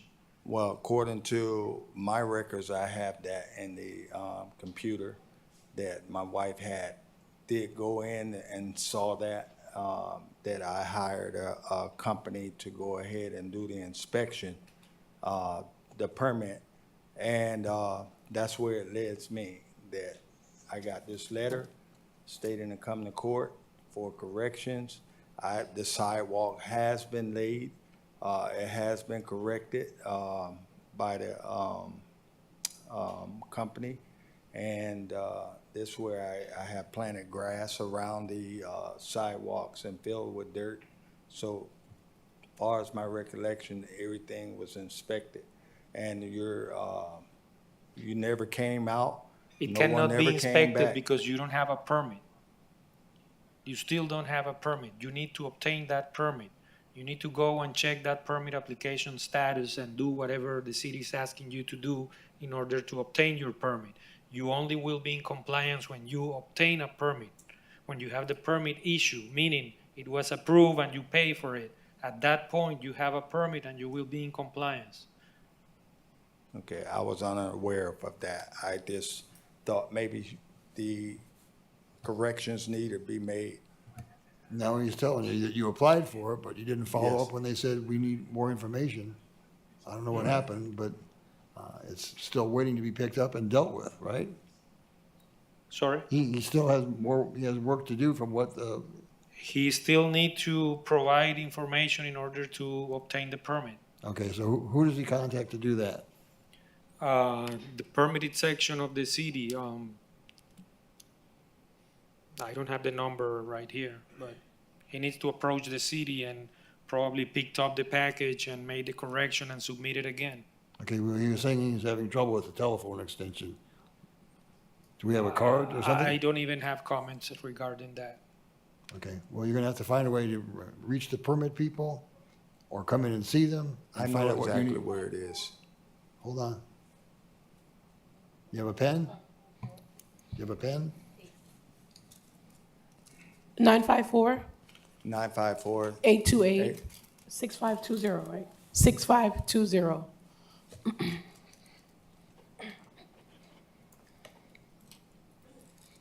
What's the last four? 6520. And call them. Well, call them, find out what you need to do to Okay. obtain the permit. You applied for it. They made comments. You didn't respond to the comments for whatever reason. Now you need to do that, or your contractor does, to get it completed. Okay? So I'm gonna let the fine run. But if it gets completed, you can come back, like I've told these other people, to reduce the fine. Understand? Yes, I do. Okay. But I would like to go ahead and get a reinstatement. A that what? I can go ahead and come back again. And What's he gonna do once he has to go work on and get the permit? He has to obtain the permit, right? He needs to obtain the You permit. gotta That's obtain the what he permit. need to do. That's what you have to do. That's the next step. okay. Once it's Do I have a closed, certain amount of time? Do I have a you certain amount want of to do time? it as quickly as you can, because there's a fine of $50 a day is running every day. So Thank you. it's not very much now, but it's still almost, it's under $3,000 as a fine today. $2,750 is on the property now. So you want to get this fixed up and finalized, okay? Okay, Okay, sir. thank you. Yeah, impose the fine.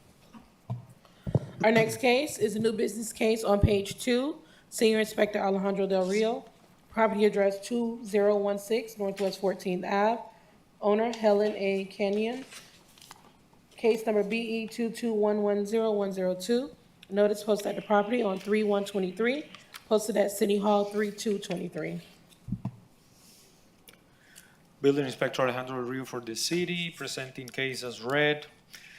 This case was opened on November 26, 2022.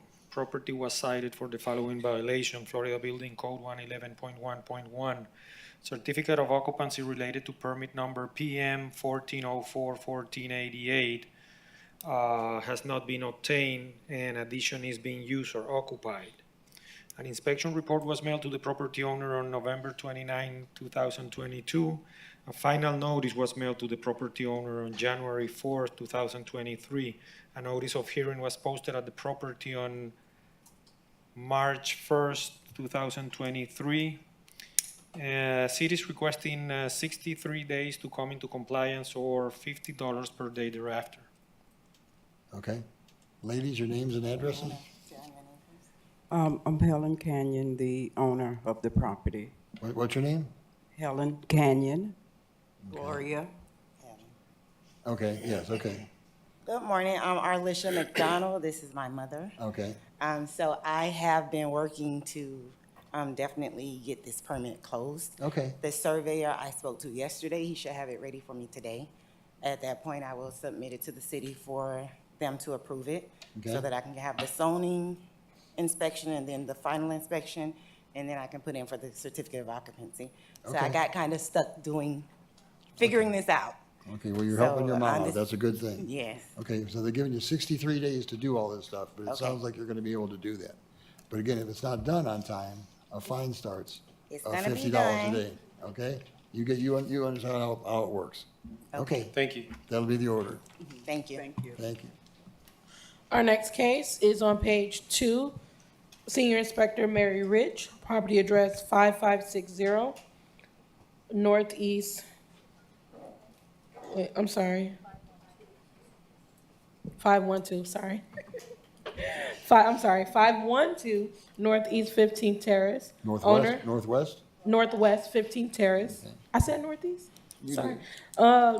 Owner Nirav Patel, case number BE 221-00120. Notice posted at property 22423, posted at City Hall 3223. The coffee. Good morning, Magistrate Inspector Mary Rich for the City of Fort Lauderdale, case BE 221-00120, address is 512 Northwest 15th Terrace. Inspector Hector Suarez responded to the property on October 28, 2022, and the following violation was observed as depicted in the photos. Any violation of the Florida Building Code shall be in a violation of this section and punishable as provided for in this section. There is construction work at this property that was started or completed without obtaining the required permits consistent of, but not limited to, a new driveway. A final notice was mailed to owner by admin staff on November 28, 2022. I have had contact with the property representative Sonia and email with the property owner Nariv. As a pre-hearing inspection on March 16th, violation remains and no permits have been submitted. The city is requesting 42 days or $100 per day thereafter. Okay. Yes, your My name? ADT was going off. Well, we just need a little bit more Your time. name and address. Sonia Agarwal, 512 Northwest 15th Okay, Terrace. so you've spoken with her, you know what to do. I've emailed with her, yes. Okay, all right. We haven't actually met in person, but. Okay. Thank well, you for all of your You help. can say hello now. All right, so 42 days to get this resolved, right? So the owner, as he mentioned, hasn't been in Florida. He's been traveling for work. He's actually coming next week, and he'll sign all the permits and get Okay, that well, done. he's got 42 days to do it. But if That's not, more than then enough a time. fine starts, which we don't That's want to fine. do, of $100 a day, okay? That's fine. Like I Okay. said, we just need till next week so he can sign all the permits, and we'll submit them next week. Okay. And then however long the city takes to do the inspections. Okay. Well, once the permit is issued, you're good. Okay. It just has to be issued. Can I just confirm something with you? Because we've been emailing. This is just for the driveway, because we confirmed Right, at the the back. front driveway. Concrete was okay? Right. Thank you. You're welcome. Thank you, Magistrate. Yes, ma'am. Our next case is on page 23. Senior Inspector Jose Saragusti, property address 5560 Northeast 26th Ave. Owner Michael Raymond Walton, Michelle Lafria. Case number BE 211-20098. This case was first heard on 9/15/22 to comply by 11/17/22. Fine suspended as noted. One section not complied at $50. This case was ordered to reappear. Jose Saragusti, Building Inspector for the city, updating the case number as read. The case is not comply. I will let the respondent to speak. Okay. Hello, good morning. Mike Walton, property owner. We are in process of going with the Board of Adjustment, and we submitted the application, and we received the 5-day completeness review. and we're currently working to complete that by April 7th, and we have a board adjustment meeting preliminary for May 10th, which was the next availability. So we're Okay. asking for some more time in order to get that in front of the committee. Okay. The city doesn't oppose 63 days extension and stop the fines Okay. and mandatory reappearance. In order to reappear? Yep. Okay. So 63 days to get it resolved. Right. And that's, of course, subject to what the city board does, but that sounds like plenty of time to get it done. And then, The permit's already been applied for, so we just need this last piece in order to get the permit. okay, so there's a fine running. If we're to suspend the fines today, it's only a fine of $50 so far, right? Yep. But you don't want those to resume. Right. So, and then we'll send you an order to come back like you're doing today, order to reappear, okay? Yep, thank you. All right, sir, good luck. Thank you. Our next case is on page 18, Chief George Oliva, property address 2156 Northeast 67th Street, owner Imperial Point Colonnades Condo, Inc., case number BE 2109-0245. This case was first heard on 2/17/22 to comply by 8/16/22. One section not complied at $100. City is requesting to impose the full amount of $21,100, which continues to accrue. George Oliva, on behalf of the city, case and address as read. This is a 40-year case that haven't been complied, and the city at this moment is requesting for the full amount to be imposed since the last 180-day extension that we provide is over, and we haven't received no communication from the engineer of records for another extension or any report with no repairs required. Okay, yes, sir, name and address? My name is Tom Wilson. I'm with Campbell Property Management. I'm the management company. Okay, this is a condominium, it looks like, right? Correct. Okay. So your engineer needs to follow up to get what the building official has pointed Yeah, out. I understood that from all the cases I've watched already. Okay. The engineer has, the condominium has hired the engineer. The engineer's done the study. They have now whittled down their contractors. They've picked one. The contractor will be applying for the permits, but I will get the engineer The to engineer send the letter. letters. It's that letter. It is 23 buildings, and they're two-story buildings, but the projected time frame is probably 12 to 16 months to complete the job. So do we keep coming back for? Your Honor, excuse me, sir. This case is from September 2021. I think it's been enough time to do all the process that he's mentioning. At this moment, the only thing that the city requires for the engineer of record to provide us a letter. If we don't have a letter, then we are requesting to have the fines imposed. And they can come back when they find compliance, and we can discuss the fines and a lien reduction. Okay. But at this moment, we request imposition. Okay, so. You'll have the engineer's letter by the end of the week. Okay, I'm gonna impose the fines for now. You heard what the process is to seek a reduction at the end of the day, under the, when it's complied. Okay? Yep. All right, sir. Thank you. Before you go see her, so that way she can give you her information, so you can send that letter to her. If you say in 1 week, that would be good, because that way we don't impose the fine, and we will provide the 180 extension. Thank you. Thank you. Our next case is on page 16, Chief George Oliva, property address 528 Northwest First Ave, owner Fat Village Project LLC, care of Hines, case number BE 21070309. This case was first heard on 1/20/22 to comply by 7/19/22. One section not complied at $100. City is requesting for a 91-day extension and a mandatory reappearance on 6/15/23. Sorry, go ahead. No, that's fine. You did it for me. You're done, right? Yeah, the city is requesting for him to. Everything is okay right now. They have the extension, so they just have to reappear in 180 days, or provide me a engineer letter that they need more time Okay. So that way we don't have to come back and post the fines. Okay, your name and address? Good morning, Your Honor. Adam Peterson on behalf of Fed Village Council. Okay. Yeah, he said, couldn't Okay. be better, is No, what she he said, said, so. she said it for him. Well, she's the one that said No, it. they're She- working- they're She working did the together. case for everyone. It's a tag team. Sure, yeah, it's a vacant building. It's been vacant for a year. The demolition permit's already been opened and Okay. issued, so. Okay, so you understand what the order is going to do. All right, Fully. sir. Thanks All for right. coming down. Thank you. Take care. Thank you, Your Honor.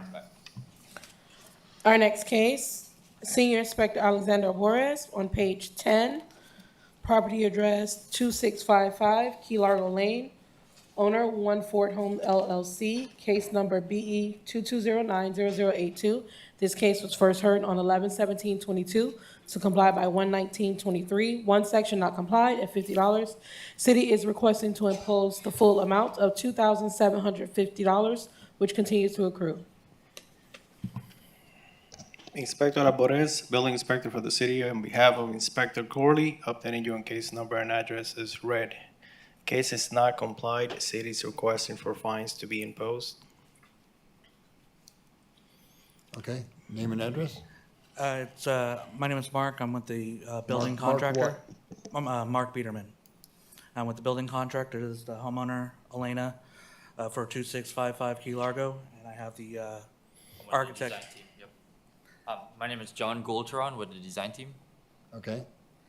So we've actually been working on this for the last 3 months, going back and forth with the design and the city. They changed our original permit from an alteration to an addition because of the one issue with the after the fact. And we have been going back. We've had at least 3 going back and forth with the city on the original alteration permit before they changed it to an addition permit. We have finally gone through and the review process, and now it's going to the different departments. They have asked actually for a permit, a sub-permit that's actually already been issued. The tree permit that they're asking for the landscaping has already been issued back in November.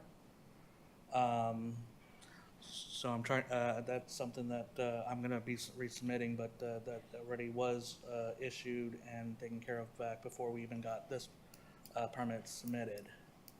We don't have a violation for landscaping. Well, they're asking for that as part of Okay. the permit that we're trying to pass. The new corrections that were presented a couple of days ago? Yes, that Okay. they're asking for a landscaping survey. I mean, they're asking for almost everything. Again, and I've got my design team, he's already been working on it. I got him the tree permit yesterday and the survey from the homeowner a couple days ago, and we are trying to move this forward, and I mean, we've been actively on it. I can only go as fast as the design team can make the plans. And, yeah, I mean, we've been even the. December, we've been. You want to tell us your name? Hello, my name is Elena. I'm the owner. Elena what? Sambadanova. Okay. And so we applied for first permit in December within the extension time, and it just been back and forth as far as it's official. We're seeing that, and we're trying everything to comply and make everything correct. It's just the matter of time between city and design team. They respond almost like next days for all the correction as far as I understood, and I've seen everything online. So we hardly working, and we're trying to comply as soon as possible from our side. Okay. It's just the timing for everything. Okay, well, the problem is it started with work without permits. You can't start work unless you have a permit to do the work. So it doesn't matter now because we can't fix that. You're trying to get it, what's called after the fact. But there is a fine of $2,750 as of today, and every day there's no completion. You need a permit, it's a $50 fine every day, right? I don't have the amount in front of me right now. Is That's that what it correct, is? $50. So again, it behooves you to help the client get this resolved, and the fine stops when the permits are issued? The issue was that they did start the process back in The case was created in September. That's when the violation was found. They applied So for the September of permit last year. September of last year. Okay. Yes, sir. All Now, right. when they applied for the permit, there's photographs, although this is a Massey, that shows this was in addition. The permit applicant indicated in the plans that the addition was existing.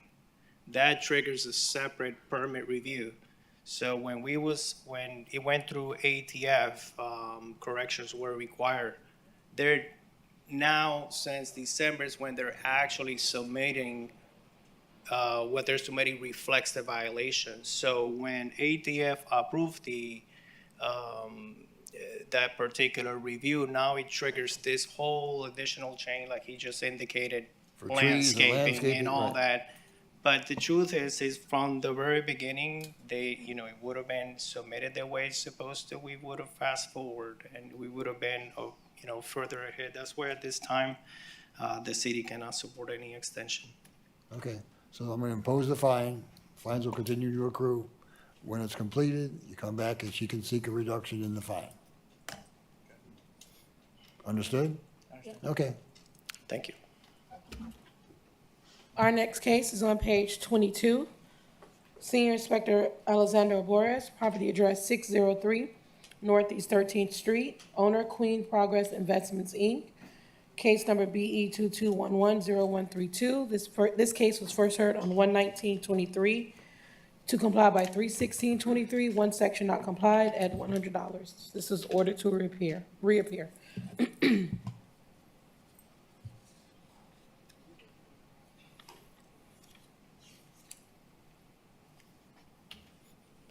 Inspector Alvarez, building inspector for the city, updating you on case number and address is read. The case is not complied. City is requesting fines to be imposed. There's what?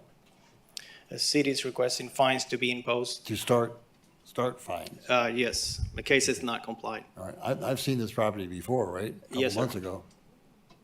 Okay. I Yes, don't sir. believe this is a Massey, though. Tasha? Sorry, Alex, this isn't the Massey, this is the old business case. Okay, Yeah, this is the. so we cannot, okay, I understand.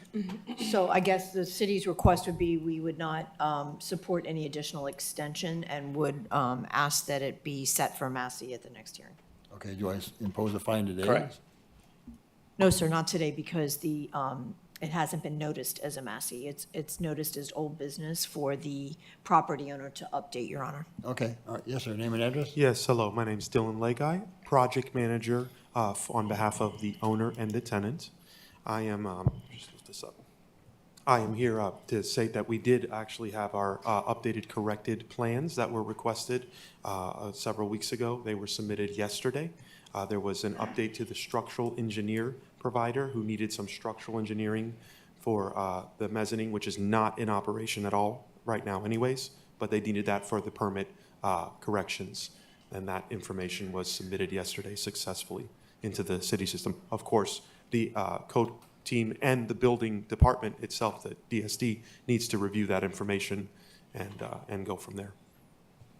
From there, of course, the permit would be issued and a TCO to a CO would be issued to fully comply this particular case. Okay, so I'm not doing anything today apparently, right?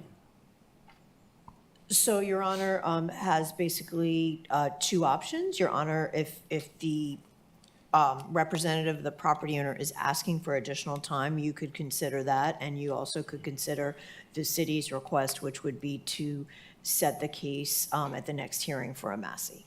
Okay. The owner and the tenant have requested for an extension of time, 30 to 60 days as possible, to just finish these permit reviews and get this thing issued and closed out.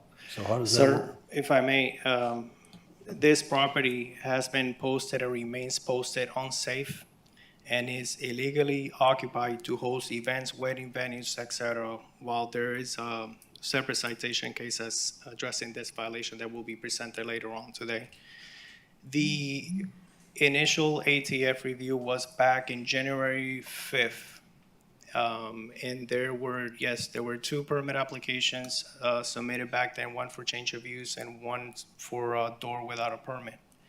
It's been about 10 weeks, and as of 2 days ago, the client had not addressed any of the reviewers' comments. Mr. Laggy informed me this morning that they did submit something today that has not been reviewed yet, obviously, because it was submitted today.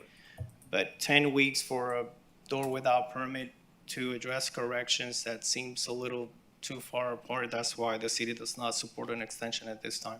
Okay. So we'll do what's called the reset for a Massey hearing? Yes, sir. All right, do you, okay? Obviously, the client has a preference to have an extension, but it's understood, and I represent the client. Of course, I'm not the direct tenant and owner, but I do have a power of attorney. I know there's some processing we had to do about the power of attorney, but absolutely, our goal is just to close this thing out. It's getting there. I do know there was some structural information needed from their team that I manage, but I don't hire. And that's been addressed now and submitted into the system. So in essence, of course, that does give you the additional time. That is correct. Until the Yes, ma'am. Massey hearing to get the issues buttoned up. Yeah, the goal is close this Then thing he has out. another hearing today about occupying? Yes. Okay. Yes. Okay, gonna do that one now? Does that? Sure. Okay, say up. Gotcha. Okay, the next case is on page 24, property address 603 Northeast 13th Street, case number BE 22120097, owner Queen Progress Investments, Inc. This property was cited on 12/20/22 to comply by 12/20/22. One section not complied at $500. City is requesting to impose the full amount of $42,500, which continues to accrue. The appeal deadline was 1/4/23. Appeal received 1/4/23. Okay, this is a $500 a day? Yes, it's a citation. Okay. Yes, sir. Alexander Alvarez, Building Inspector for the city, presenting case number and address as read. On December 2022, citation 0685 was posted at the property for violation of City Ordinance 9-1D. Any violation of the Florida Building Code shall be a violation of this section and punishable as provided for in this section. There has been a change in the existing occupancy classification of the building, Bay C and Bay D, and occupying on a transient basis without required certificate of occupancy as per Florida Building Code Section 111.1, and presents unsafe conditions which may be serious threat to the public health safety.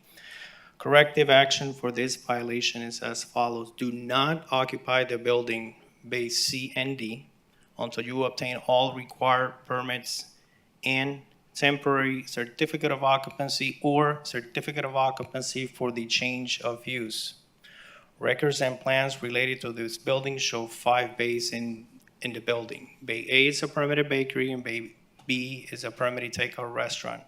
Bay C, D, and E, it's a warehouse. I first came aware of this issue and was assigned to investigate on November 2022,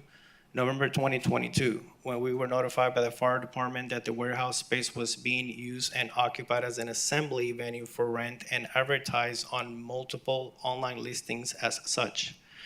The business name on the internet is Warehouse 13.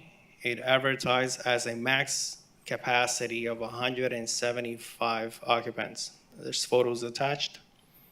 On December 1st, 2022, I visited the property with Inspector Leonardo Martinez to post a courtesy inspection notice and found what appeared to be preparations for an event at Bay C.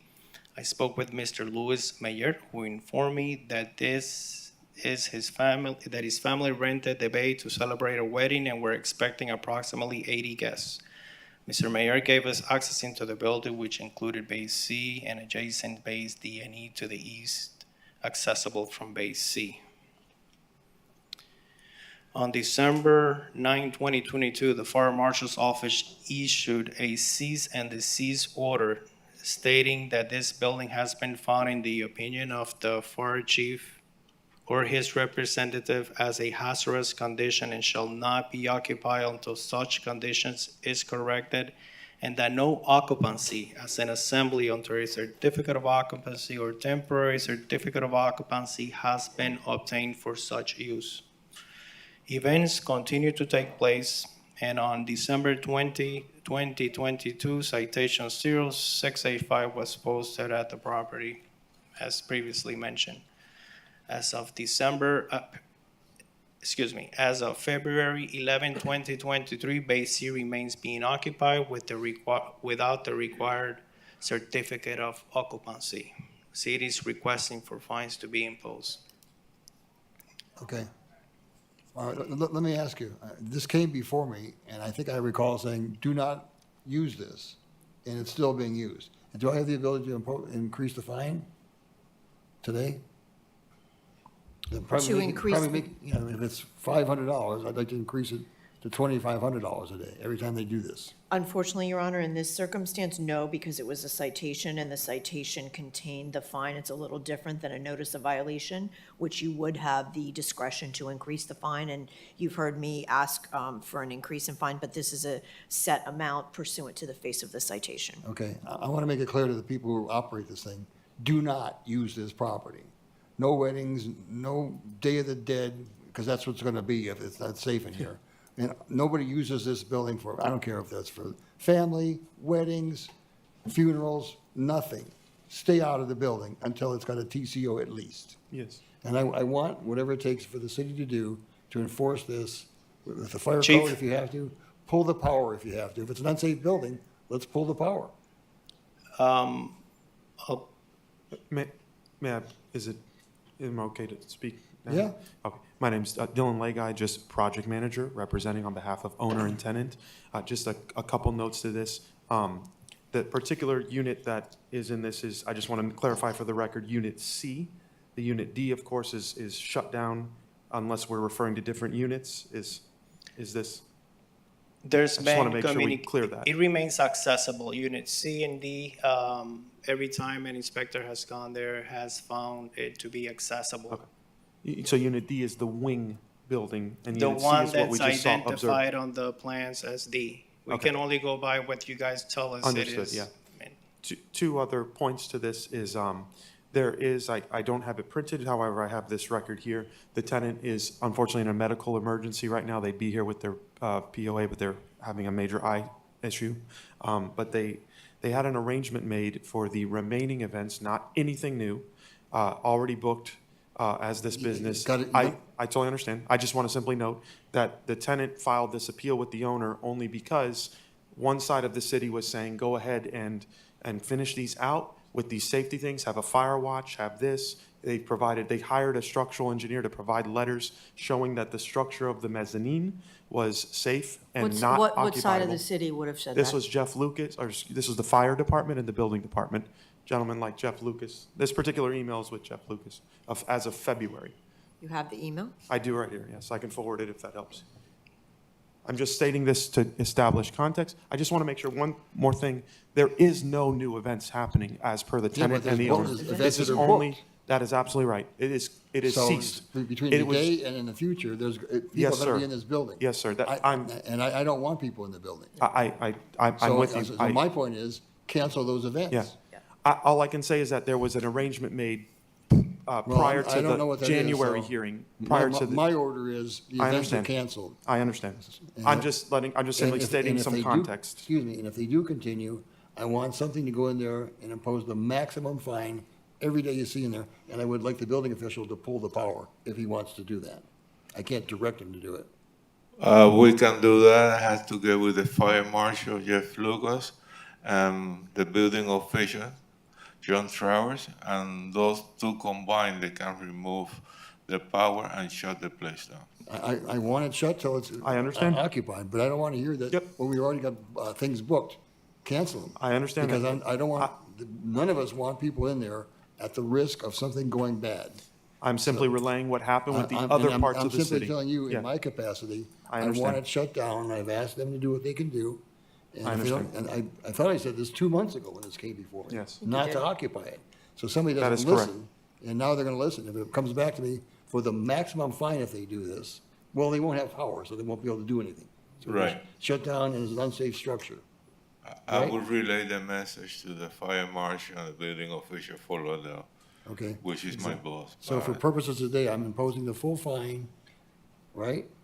That's the request, Your Honor, yes, which will continue to accrue. I'm going to be highly unlikely going to reduce that fine, I'll tell you right now. Yeah, I believe- I don't like the fact that they didn't listen. I put people at risk like this. I understand. You're the messenger, I get it. I understand. I do think that they're, with their ceasing of this and the city representatives confirming the ceasing of that, this citation will be closed. Okay. I believe, is that correct? I don't know the answer to that. Yeah. How does this actual citation, Can you end? say This that is so again? different. Yeah, this, given that this is different than our previous case we discussed, that's a Right. standard building enforcement situation. This is a citation situation. I presume if you come on site and validate that this has been closed, powers pulled, whatever those factors are, does this citation then close? Yes, one of the options is if the building is no longer being illegally occupied, then we can comply the case. And the mechanism of confirming that, though, is you physically coming, taking some pictures? Is that how we? Yes, I just once- want to know, if I'll the- if arrange the that. power is I'll cut arrange that off- today if we can. Yes, if you're available. exactly. Well, yes, if once the building is no longer occupied to host the events, it can be complied. Okay, so we'll just offline arrange that between the tenant, the business, the owner, you, to come and validate that? To validate That- what? That the building is no longer occupiable until it's complied? Right. Like the building is shut, that part of the building, excuse me, there's other tenants there that are not part of this, that particular. Clearly, if the power is cut off, the building is Right. not going to be occupied, so at So we'll that schedule point, that it's with you. going to be compliant, yes. Right, so we'll schedule that and validate the power, all those types of things. That's going to be up to our supervisors. They're going to Okay. make that So determination. we'll offline, I believe that's an offline, direct email, whatever, from there, is that correct? What's that? We'll email about how that gets arranged to make sure that Yes, we. I'm sure Yeah. that the Come owner from will you or get come from us. notification as to how we're going to Yeah, proceed. I'm just meaning, the owner, just to state, the tenant, and through the owner, of course, the owner's the primary thing here, the tenant has stated that they are not doing anything in there anymore at all. There was an arrangement way with other city officials, I understand that. Oh, you're saying that the tenant, it's saying he's no longer. That's correct, until the Because he compliance- has indicated in every email that we have received that the intentions are to continue hosting events, although. I have they've that been email told right not to. here. Okay. I have the same email right here Okay. with the city fire marshal on that as well, I understand that. Have you seen that? Uh, Because the document from the fire department is a cease and desist order, no occupancy as an assembly until a certificate of occupancy or temporary certificate of occupancy has been obtained for such use. If I may, just Yeah. the Jeff Lucas, I'm trying to put any names out under the bus, I'm just You saying need the to. city. Yeah, go ahead. He says cease and desist using the mezzanine until approved. That's what I have here. Just saying, the cease and desist was particular to the mezzanine, according to this email. Okay, well, I'm just Well, saying, you're I understand backing the new, up, and that, and I understand. I'd like you to forward that to me because Sure. we don't issue certificates of occupancy for mezzanine. For mezzanine. Right, it would be a PCO And if anything. But in Yeah. any case, I understand no, also you the don't get anything magistrate's for just a orders. mezzanine. I understand Well, that. I totally understand. But I have the jurisdiction, because I want it Yes. shut down if people are in there and it's not been certified for occupancy. That's right. TCO will suffice, but there is no TCO. There's no So I don't TCO. want it- I get I don't it. want anybody in there. Yeah, the direction I've received from the tenant, and the owner, of course, being their tenant, is that they are not having any further activities at this moment because of this situation of that. There was, what I just Meeting read. starting there's- tonight. Yeah, I understand. No That's St. what I told Patrick's from the Day, tenant. No Right. St. Patrick's Day parties, no nothing. Nothing. I'm just saying that we can possibly comply this citation with I that. cannot answer right now I know, as I understand. to That's why we'll when offline. can we comply. That's Yeah, going we'll- to be determined. Of course. Okay. I'll speak with the owner and tenant, and they can communicate with that. If it's a cut the power thing, if it's a whatever that's discussed, I totally sir. am aware. And Assistant City Attorney Hassan, I can email something if you need that, just for your records, I assume. Were you saying that? No, not necessarily. Okay. I'm just You were just saying to send you an email. Are we clear on the order for the case? Yes. Okay. All right, sir. All right, so we'll Thank work you. towards Thank the you. compliance citation. Tell Thank you, the owner everyone. to take me seriously, because I mean it. I understand. I meant it 2 months ago. I certainly mean it again. Yes, and Now we're gonna pull the power, so I guess they'll get the message. it's going to be I complied don't, either I don't way. like people to fool with me, or the city with people's safety. I won't tolerate it. I will not I tolerate understand. it. I understand. Thank you. Thank you, everyone. If I may just Yes, sir. clarify, Yes, sir. once the case is compliant, the fines will remain. You are aware of that, right? Yeah, Okay. the owner can exercise Okay. their option for lien reduction. Okay. That's up to them. Okay, thank you. Yeah, He may well have a hard time with lien reduction. I'm just gonna warn you I in advance. understand. But I there's another understand. magistrate, maybe she'll be nice. I don't pretend to be nice about this. I I understand. Okay, you know where I'm coming from, because I've been pretty clear. You have Okay. totally been clear, All Magistrate. right, Yes, sir. good. Yes, Your Honor. We're good, thanks. Thank you. Okay. Thank you. Our next case is on page 14. Senior Inspector Leonardo Martinez, Senior Inspector Mary Rich, presenting on his behalf. Property address 3025 Center Ave, case number BE 211-20013. Owner Lakshmi P. Adipali and Kranti Alapati. This case was first heard on 6/16/22 to comply by 8/18/22. Fine suspended as noted. One section complied at $50. Total fines $3,100. City is requesting to reduce to administrative costs of $1,275. Okay. Inspector Rich presenting for Building Inspector Leo Martinez for the City of Fort Lauderdale. The violation case and address are as read. The violation is complied. This is a massey hearing, and the city is requesting the admin cost of $1275. Okay, your name and address? My name is Matt Roque, 3025 Center Ave. I'm the property manager. Okay, and you're in agreement on behalf of the property owner to reduce it to the city costs? Yes. $1,275. Okay, so ordered. Thank you, Magistrate. Our next case is on page 11. Senior Inspector Jose Saragusti, property address 1526 Northwest 11th Court. Owner Christine Guillaume. Case number BE 211-20010. This case was first heard on 4/14/22 to comply by 6/16/22. Fine suspended as noted. One section not complied at $50. City is requesting to impose the full amount of $7,300, which continues to accrue. Jose Saragusti, Building Inspector for the city, updating the case number as read. The case is not complied. One moment. Did the respondent leave? Huh? 1526 Northwest 11th Court. Is that you, sir? Yes. Okay. Go ahead, Jose. The case is not complied. I will let the respondent to speak. Yes, sir, name and address? Hi, my name is Benjamin Sens from Boss Construction Group, speaking on behalf of the property owner. Okay. The property owner purchased the house in February of 2021. The seller then hired a company to resolve the work that was done without a permit, and that permit has been abandoned as of October of 2022. So we're standing here 6 months later. I was just advised of this a couple days ago. I'd like to do a change of contractor. I'd like to get the plan, review deficiencies addressed and get the permit issued. So if we can have, some time to do that before the fines occur, and I could probably have the permit issued before 35 days. You've already got $7,300 in fines that have accrued as of today. Yeah. The fines are running. Oh, okay. Is the city willing to suspend the fines? Yes, I will suggest to give them the extension, 63 days extension, Okay, and stop the fines. And I would like to have a contact with you. Yes, sir. okay, so we'll do that, 63 days, no fines will continue, but they are already fines that have accrued. All right? Okay, and he's gonna talk with you. Yes, sir. All right, thank you. Thank you. Our next case, Senior Inspector Jose Saragusti on page 10, property address 620 Northwest 15th Ave. Owner Anair Gonzalez Edgar Lima, case number BE 211-20011. This case was first heard on 4/14/22 to comply by 6/16/22. Fine suspended as noted, one section not complied at $50. City is requesting to impose the full amount of $6,250, which continues to accrue. Jose Saragusti, Building Inspector for the city, updating the case number as read.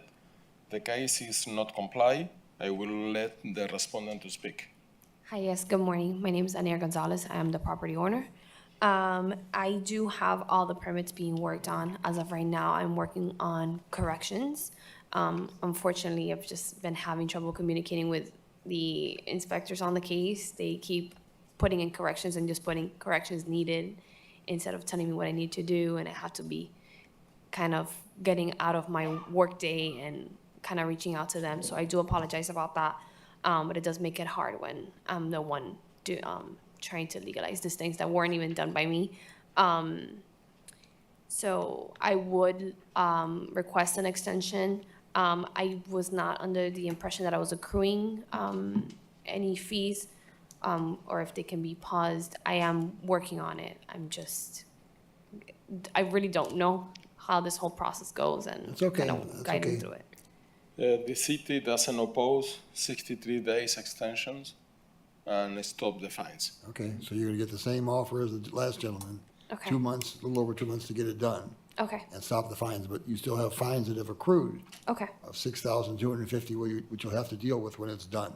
okay, absolutely. You heard about how the way to do it of a lien reduction process? Yes, Okay. okay. Okay, That's thank fine. you. Thank you so much. Have a good day. Is everyone here for lien reduction only? Okay, you're not here for regular special magistrate. I just want to make sure I didn't miss anyone. Okay, going back to page 1, Your Honor. Okay, Special magistrate. that's right. Property address Well, 3. Rhonda's the judge here. Property address 3043 Harbor Drive, owner, Pier at Harbor Beach, Inc., in care of Henshaw and Culbertson LLP, Chief George Oliva. Case number BE 21070392. Notice posted at the property on 2/15/23, posted at City Hall 3/2/23.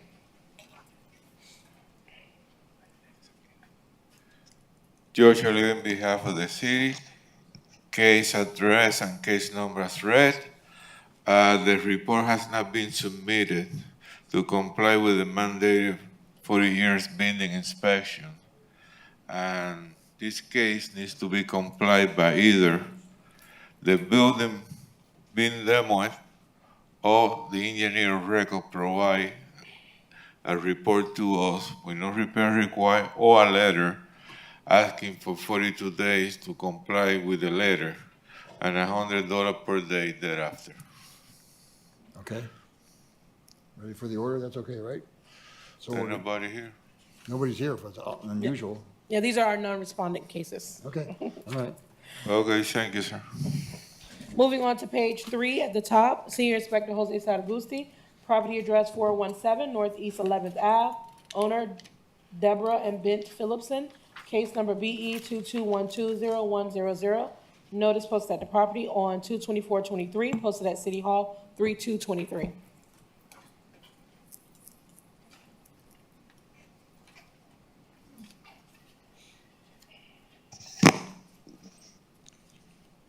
Jose Saragusti, building inspector for the city, presenting the case number as read. This case was opened on December 20, 2022. I visit the next door property in December 22nd. They gave me the access to the backyard, and I can see the wood accessory structure with electrical and gas installation. The property was cited for work without permit under Florida Building Code 2020-105.1. The case was opened on December 20, 2022. Inspection report was mailed to the property owner on December 23, 2022. Final notice was mailed on January 1st, 2023. Notice of hearing was posted on the property on January 25, 2023. No permit issue for this violation. The city is requesting 35 days extension to comply of $50 per day thereafter. Okay, what is this structure that shows it? Sorry? What is this structure? What is that thing? It's a gazebo, a Okay. pergola. Okay. Yeah, like a pergola or. Yeah. gazebo. Okay, all right, so ordered. Property address 1130 Southwest 30th Ave, case number BE 22080208, owner Elian Alexis. Notice posted at the property on 2/24/23, posted at City Hall 3/2/23.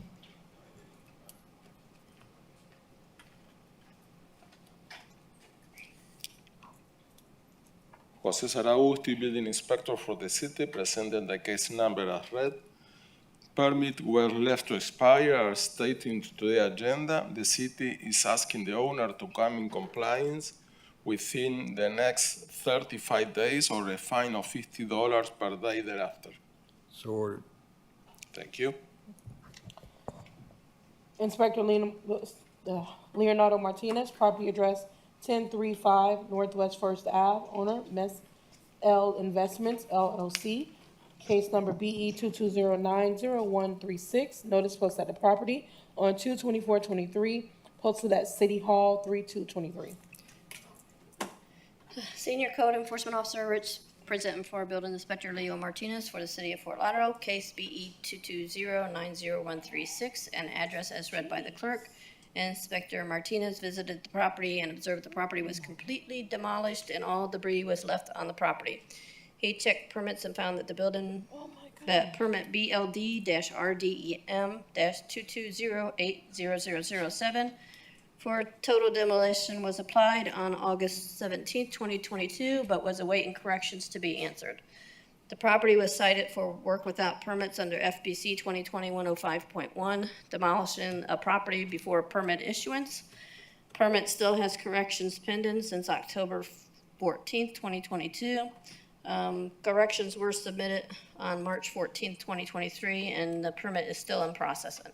As of March 16th, the violation, 2023 violation remains. We're asking the magistrate to find that the violation exists, and the city is requesting 42 days to come into compliance, or $50 per day thereafter. Your Honor, if I could edit that request, I would Yeah. ask for like a $500 a day fine. Yeah, it's much too generous. But what's gonna happen with this stuff that's on the ground? Does it have asbestos in it? We don't even know. Yeah. Who's gonna remove this junk? For real? I'm not gonna give them a month and a half to do that. Give 'em- The building inspector would be done with that. You're covering for the other building inspector, I know. Yeah. What's the minimum time I can give to? 15 days, for example?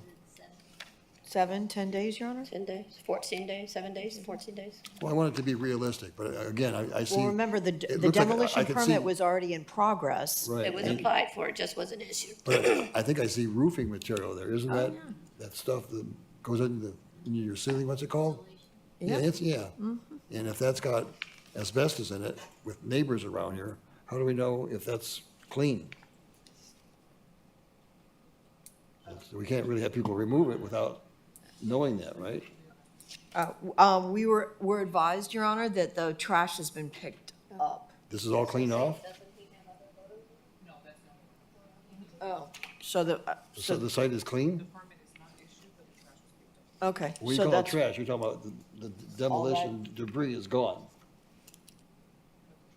okay. All that's gone? Apparently so.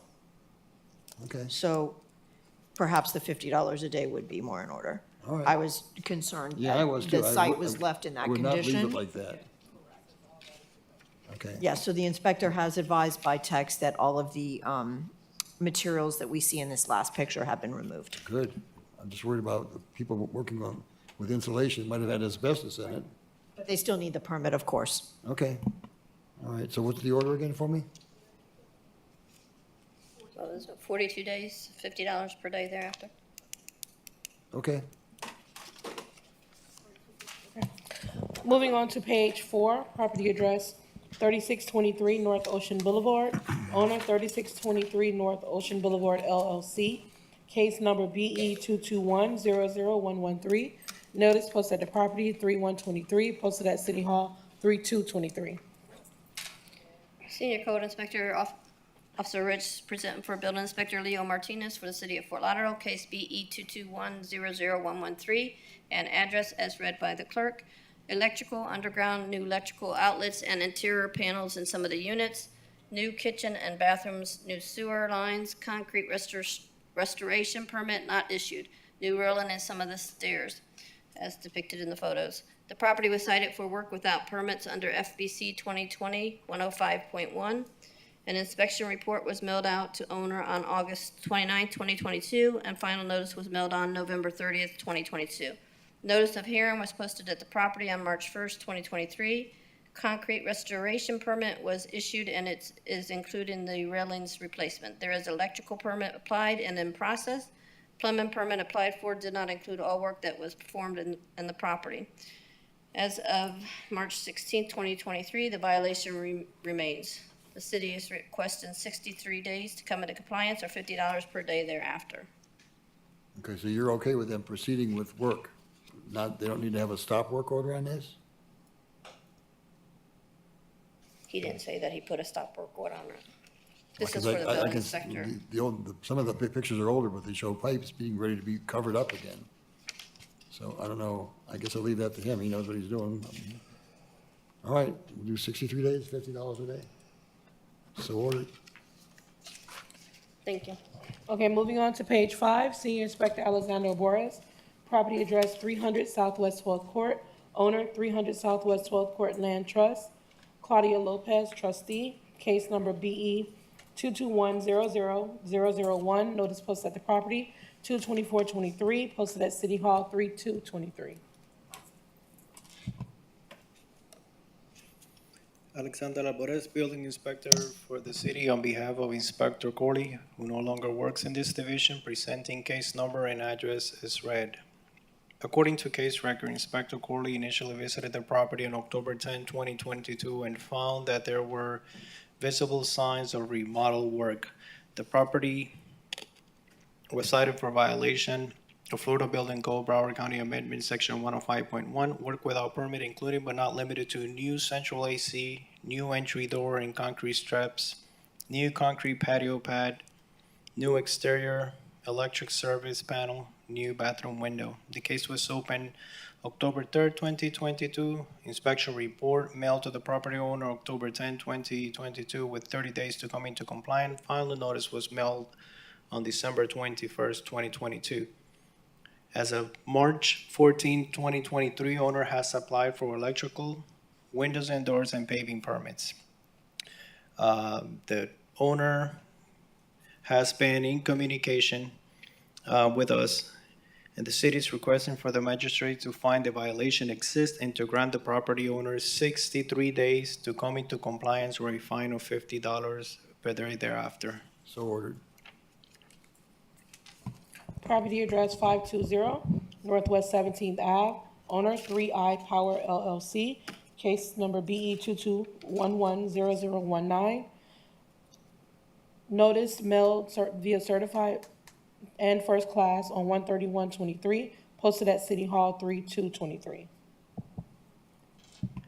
Inspector Alvarez, Building Inspector for the city, on behalf of Inspector Corley, who no longer works in this division, presenting case number and address as read. According to case record, Inspector Corley initially visited this property on November 3rd, 2022, to investigate pavers installed without a permit. After research performed and comparing aerial photos from BCP8, it was discovered that new structure in the rear of the property was illegally built without obtaining the required permits. Photos attached. The property was cited for violation of Florida Building Code, Broward County Amendment, Section 105.1, work without permits, including but not limited to new structure in the rear of the property, new pavers in front and south side of the property. The case was opened November 3rd, 2022. Inspection report mailed to the property owner on November 3rd, 2022, with 30 days to get into compliance. Final notice mailed on December 21st, 2022. Records show no permit application as of March 14, 2023.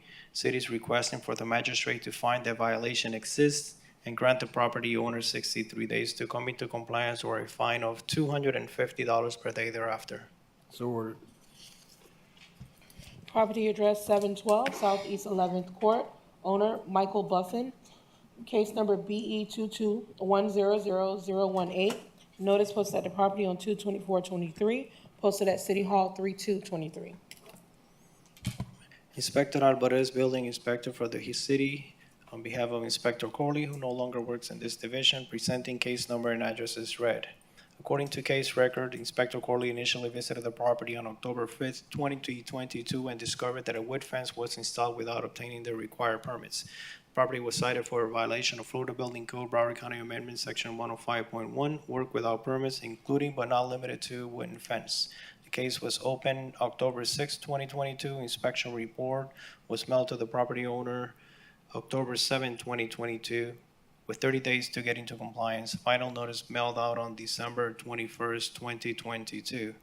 as of March 14, 2023. Record shows permit application BLD-FEN-23030018 was submitted on March 8, 2023 for an after-the-fact new wood fence and is currently going through the review process. Owner has been in communication and has reached out multiple times to provide updates. City is requesting for their magistrate to find the violation exists and grant the property owner 42 days to come into compliance or a fine of $50 per day thereafter. So ordered. Moving on to page 6, property address 1590 Southwest 31st Ave. Owner Lauren D. Laud Sartori and Sunshine Heidi Sartori. Case number BE 22110070. Notice posted at the property on 3/1/23, posted at City Hall 3/2/23. Inspector Alvarez, Building Inspector for the city, presenting case number and address as read. I visited this property with Inspector Rich to investigate a possible work without permit. During this inspection, we observed that windows and doors had been replaced and work not yet complete. A stop work order was posted at the property and owner was informed to stop all work until required permits are issued. Further investigation revealed that this property was involved in a structural fire on March 12, 2021. In addition, after comparing online listing photos with existing conditions at the time of the initial inspector, it was determined that additional work without permit was performed, including but not limited to 2 modified exterior wall openings at the west exterior wall and 1 at the north exterior wall. Also, 2 garage doors were replaced, also without the required permits. The property was cited for violation of Florida Building Code, Broward County Amendment, Section 105.1.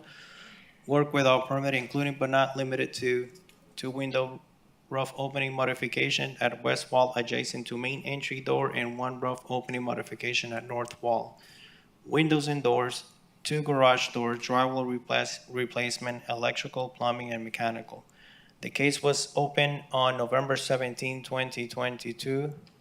Inspection report was mailed to the property owner November 18, 2022, with 30 days to get into compliance. Final notice was mailed December 23, 2022.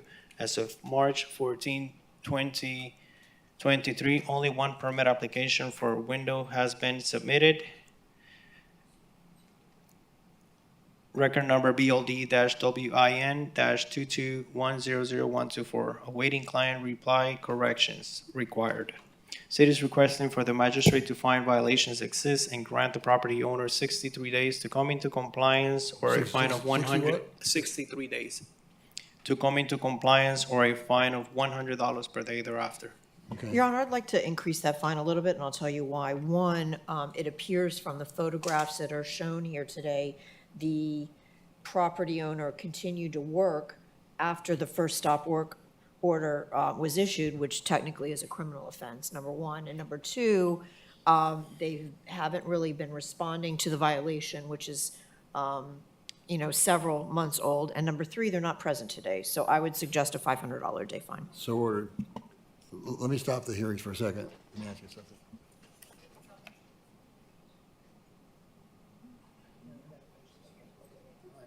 I didn't get that. 500. Okay. 500, you got that, right? 63 and 500. All right, moving on to page 8. Senior Inspector Jorge Martinez, property address 3041 Northeast 49th Street, owner BPL LLC, case number BE 2201-0053. This case was first heard, excuse me. This case was first heard on 10/20/22 to comply by 1/19/23. One section not comply at $50. City is requesting to impose the full amount of $2,750, which continues to accrue. The inspector's not here, Your Honor, so it's just me reading. All right. Okay, we'll impose the fine. Okay. At the bottom of page 8, property address 1702 Northeast 9th Street, owner VP Northeast 17th Ave LLC, case number BE 22040153. This case was first heard on 10/20/22 to comply by 11/17/22.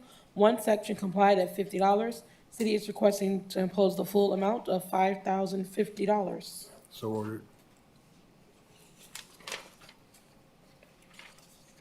Property address 601 Southwest 14th Ave, owner Michael L. Spira. Case number BE 22030057.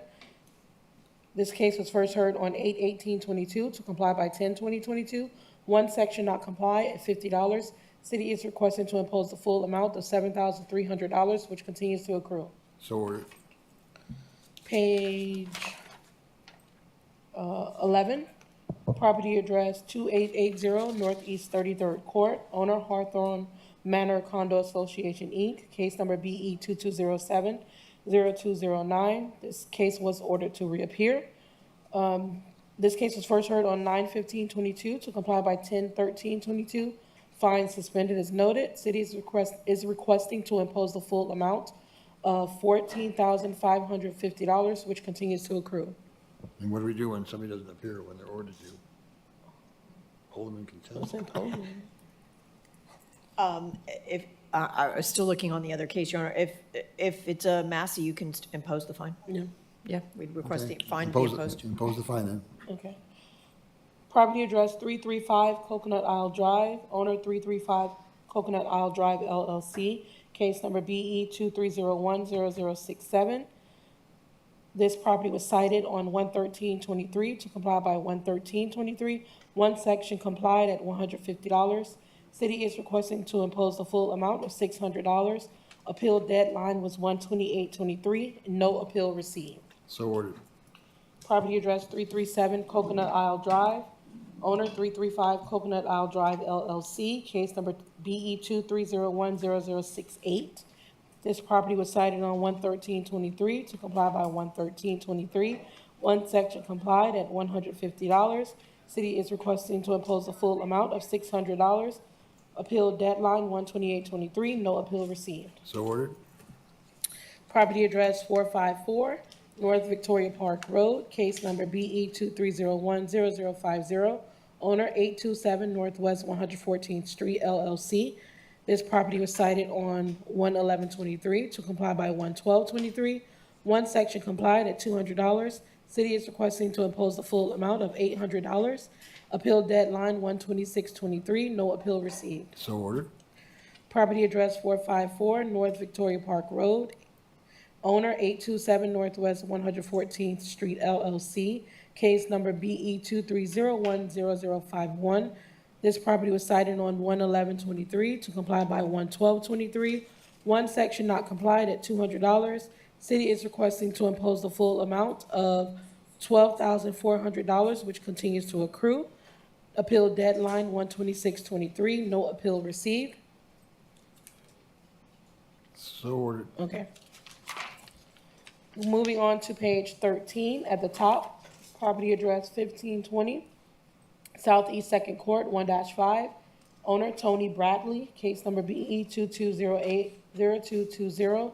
This case was first heard on 10/20/22 to comply by 10/27/22. One section not complied at $50. City is requesting to impose the full amount of $6,950, which continues to accrue. So ordered. Moving on to page 15, property address 5601 North Power Line Road, owner PBC Investors One LLC, care of K Properties, ground floor to S. Case number BE 22070092. This case was first heard on 11/17/22 to comply by 12/29/22. One section complied at $50. City is requesting to impose the full amount of $2,300. So ordered. Property address 99 Southwest 14th Street, owner FT99 LLC, SS99 LLC, case number BE 211-10038. This case was first heard on 4/14/22 to comply by 5/26/22. One section not complied at $100. City is requesting to impose the full amount of $29,300, which continues to accrue. So ordered. Page 16, property address 340 Southwest 21st Terrace, owner Blue O Realty LLC, case number BE 211-00078. This case was first heard on 2/17/22 to comply by 8/16/22. One section complied at $100. Total fines $18,800. The city is requesting to reduce to administrative costs of $1,275. So ordered. Property address 700 Northwest 57th Place. Owner ST 700 LLC and LC 700 LLC, DS 700 LLC, and MZ 700 LLC. Case number BE 211-10051. This case was first heard on 4/14/22 to comply by 5/26/22. One section not complied at $100. The city is requesting to impose the fine of $29,300, which continues to accrue. So ordered. Moving on to page 19, property address 2201 Northeast 19th Street. Owner, Full Gospel Church of Living God, Inc., case number BE 200400427. This case was first heard on 2/18/21 to comply by 4/1/21. One section complied at $100, total cost $53,300. The city is requesting to reduce to administrative costs of $575. So ordered. Moving on to page 20, property address 4701 Northeast 21st Ave, 1-5. Owner 4701 Northeast 21st Avenue, LLC. Case number BE 2107-0196. This case was first heard on 12/16/21 to comply by 1/27/22. One section not complied at $100. City is requesting to impose fines of $23,000, which continues to accrue. So ordered. Page 22 at the bottom. This case was ordered to reappear. Property address 2275 West State Road 84, case number BE 2208-0162. Owner AIDS Healthcare Foundation, Inc.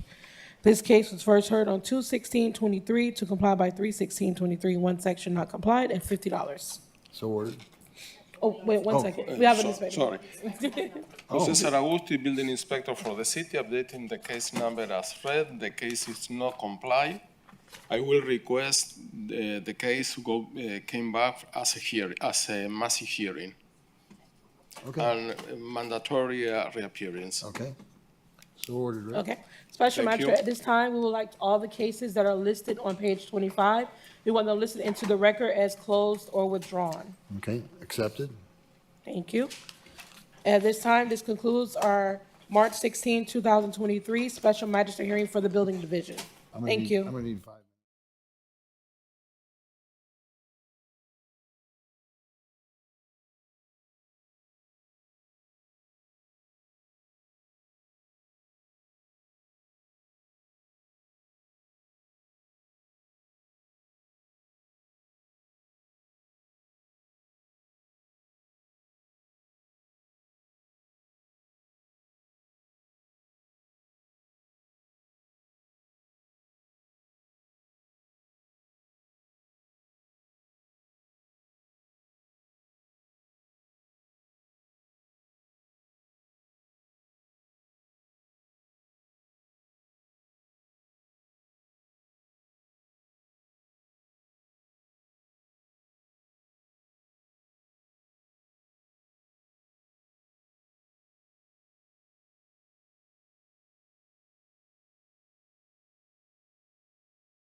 speak, please stand and raise your right hand.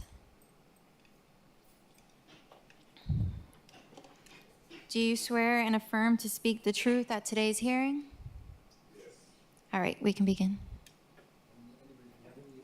It's not on.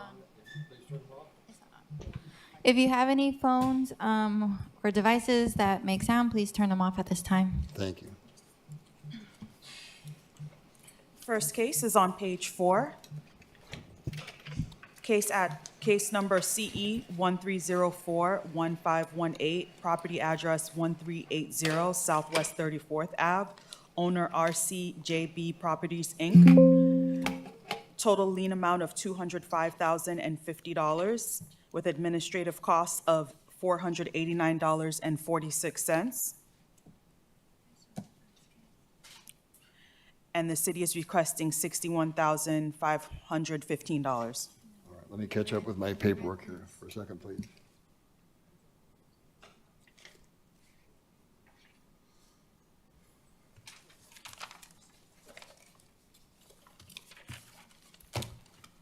Good morning. Yes, be with me 1 second. Okay, get to my notes here.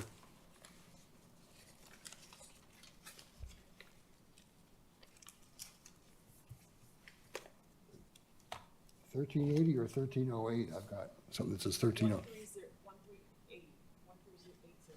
Okay, and who's the owner? RCJB. Is that a new case? Was I sent that case? I don't know.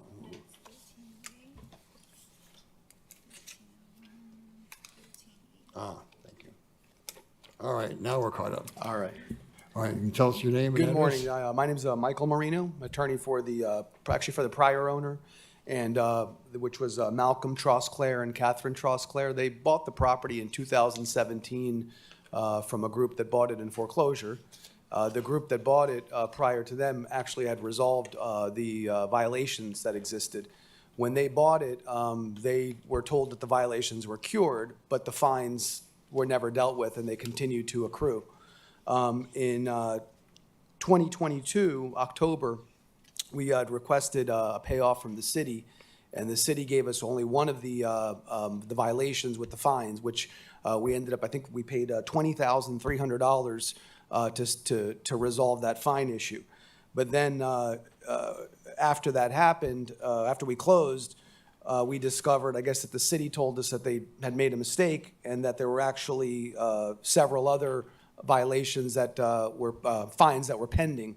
So what we're asking is that in light of the fact that these violations has been cured for quite some time, and also that we, my clients paid the $20,300 to resolve it, that we're asking that the city accept the $20,300 as full and final settlement of all of the fines, since again they've been resolved for quite some time. And the property's already changed hands once again, and the new owner is RCJB Properties, Inc.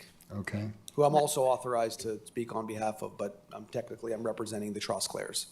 Magistrate, so this attorney is representing 2 cases for this property, so we've just called the one right now, and then I'll call the other one Okay, next. there's a second, yeah, I Yes. remember there were 2 cases, okay. What is the city's response to this? Is it you that I talked to? Thank you, Your Honor. Rhonda Montoya Hassan with the City Attorney's Office. If you have questions for me, or if you prefer that we read in the second case, so you get a holistic view of. Yeah, I'd probably prefer to hear the second case as well. Okay, perfect. Okay, I'll go ahead and read in the second case on page 2, case number CE 07060475, property address 1380 Southwest 34th Ave, owner RCJB Properties, Inc. Total lien amount of $141,400 with administrative costs of $2,062.92, and the city is requesting $42,630. Okay.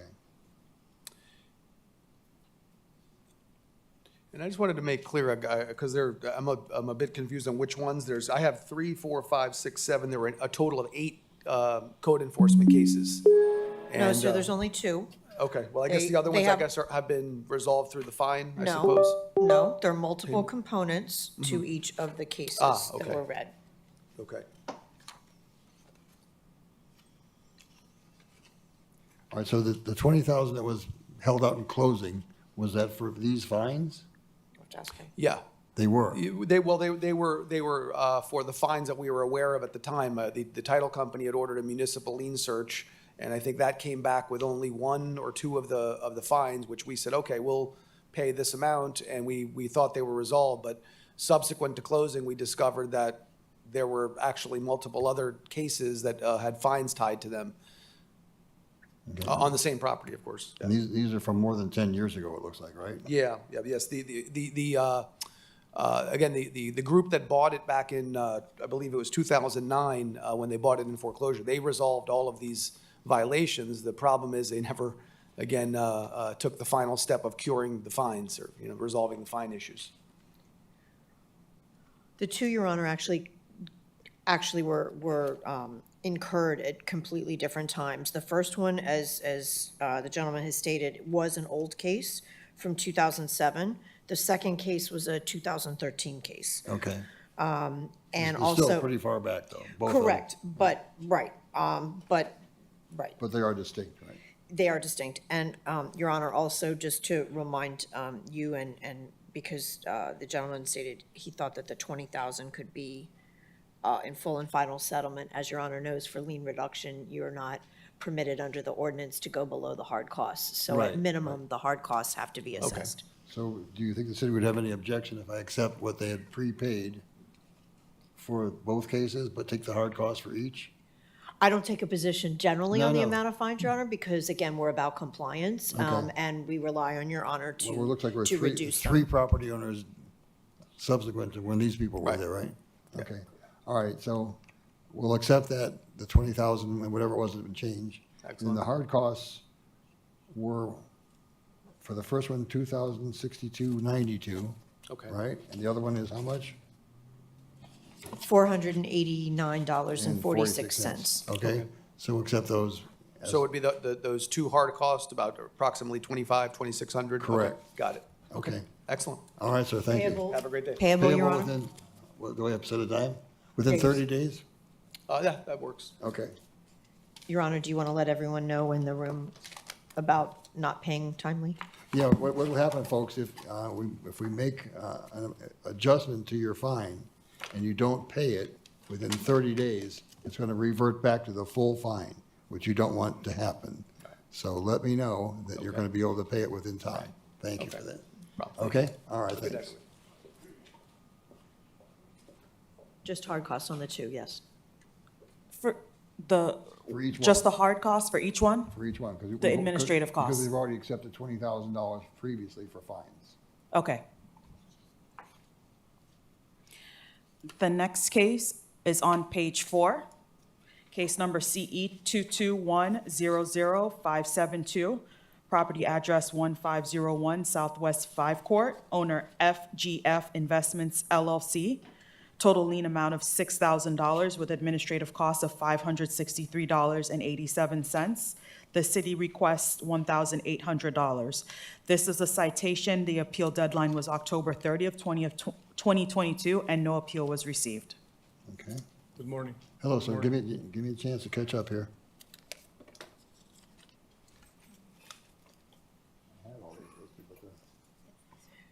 That one?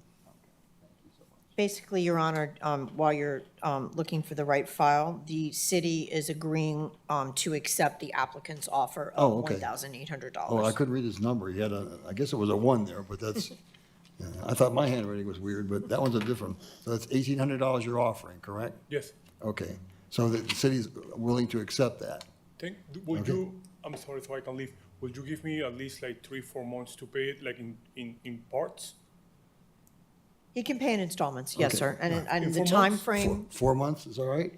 I mean, again, yeah, we, obviously, we Like don't want it 450, to revert. 450. I already Yes. spent over $30,000 in this last. Okay. Will he get an order that says that, or how will he know that? So he'll get an order, Your Honor, with the total time frame, and then Right. you can work out with staff how to make the periodic payments. Yeah, Thank you. yeah.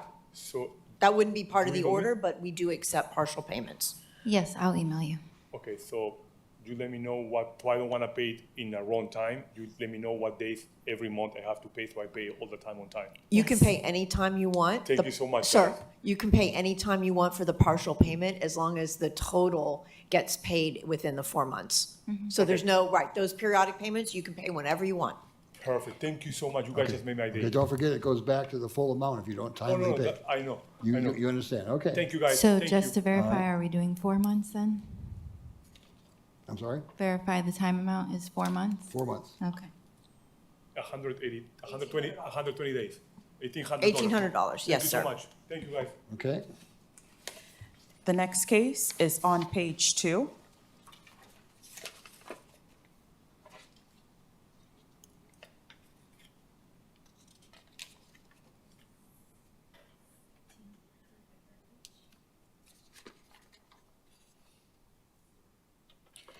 Case number BE 2005 River Reach case, right?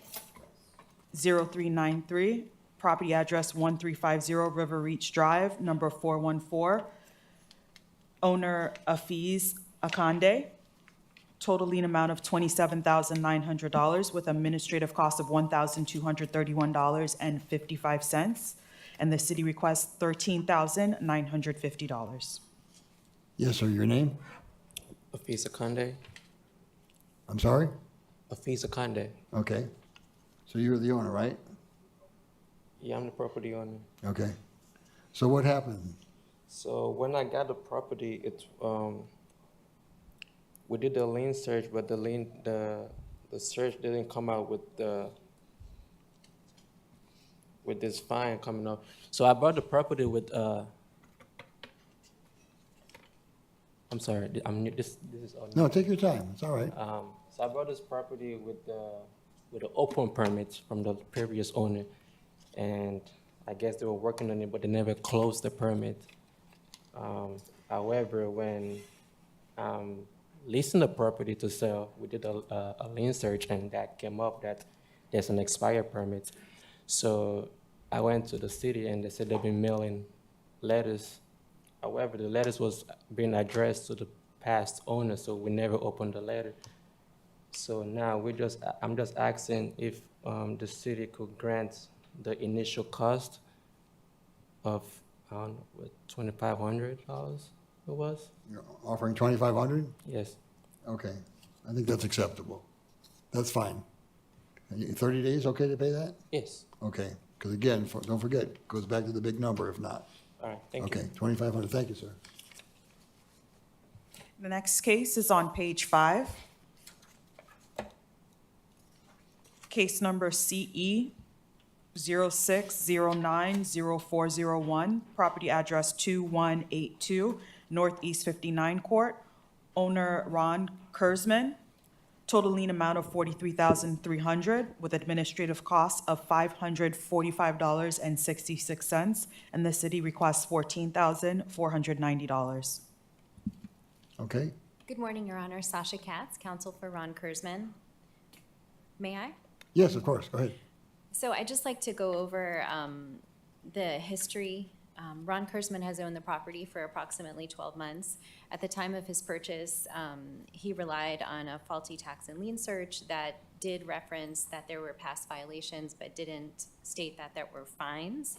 I just want to take you back to approximately 17 years ago. There was the owner, 4 owners ago. They had done some work without obtaining permits. That was brought to their attention. Those matters were resolved over a few-year period. That owner, 4 owners ago, came to a hearing just like this. The fine at that time was approximately $4,800. It was reduced to approximately $7,000. It appears that they were then referred to an amnesty program, which no longer exists, so I'm not exactly sure what the outcome of that was. But unfortunately, they lost the property to foreclosure. And then the property changed hands several times, the lien never being addressed any of those times. During the time that Ron Kurzman has been the owner, he did not receive any communication, whether written or verbal, from the city advising of the fine. So when the property was listed for resale, after he made significant efforts to improve the property for the neighborhood, we became aware of it just a few months ago. He, through his agents, contacted the permit office, the building office, in person, by phone, and by email. Over a couple of week period, it was unclear whether there was actually a fine. Most of that is represented in communication with, I think her name is Monique Drake. At the point in which we decided to submit an application, the offer on behalf of Ron Kurzman is $5,000, and I would just ask that you would, have mercy on this situation. It was 17 years ago, and 4 property owners removed, so we have offered $5,000 to resolve. Okay. All right, let's do that with the city's costs on top of 545.66. God bless you. So it'll be 5,545.66. Is that agreeable? Okay. Okay, Yes, within thank you. 30 days, okay? Yes, thank you. Okay, thank you very much.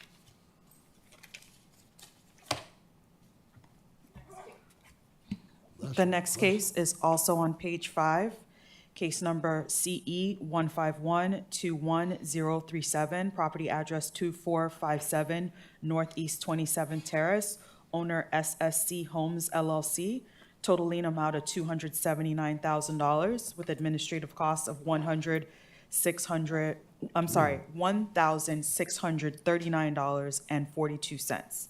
And the city requests $139,500. Yes, sir. Name and address? Yes, hello. I'm Shannon Shannon Alden, the homeowner at 2457 Northeast 27th Terrace, Fort Lauderdale. I actually just purchased the property around May of last year. When I went into escrow for the property, a lien did show up, so I contacted Deanna Bajin at the lien reduction city, I guess. And Okay. she informed me that, yes, there are liens, and the liens are from 2015. One was for roof and debris and a dirty pool. Another lien was for an Airbnb fine, which I guess neighbors said that someone was doing illegal Airbnb back in 2015. So I asked her, well, what's my options for the liens? She informed me like, well, there are no options, or the only option right now is for you, if you decide to purchase a property, you have to go to a lien reduction. I can't tell you anything else besides going to a lien reduction. I said, well, what is the fee, or what's the, if I was to pay something right now, is there anything we can do? She said, no, you have to go to a lien reduction, and then you get information. Or did you put any money in escrow at the closing? Did you put any money in escrow? Yes, Meaning, at that time. how much did you put away for the fines? Well, no. At the time, with the fines, they have, since I contacted the lawyer, he said since there's a lien reduction, they can't give you an amount, then you don't have to put anything in escrow. You have to go to a lien reduction to see what the outcome is. Okay. She But is informed there me. still money being held by the bank or not? No, sir. Okay, The so bank the didn't put any closing money is aside. done. Closing's done, sir. So just a point of clarification, if I could, Your Honor, because and maybe we can get clarification from staff, because the spreadsheet indicates that there is, I'm gonna make sure I have the right case, Northeast 27th Terrace. There's $10,412.03 in escrow. I thought I'd seen it somewhere, yeah. Yeah. Okay, I'm not informed of that. I'm sorry. So You're I'm not what? sure. I don't have privilege to that information. I wasn't informed of that information. Well, we wouldn't have gotten it from anywhere else but the application. We wouldn't know what was in escrow. Okay. If that, I'm not sure, to be honest. While we're looking at that, there's actually 2 cases. So I'm going to read in the other one as well. Okay. So CE 191-20417, property address 2457 Northeast 27th Terrace, owners SSC Homes LLC. This lien total amount is $100,200 with administrative costs of $1,002.08, and the city's requesting $30,060 for this case.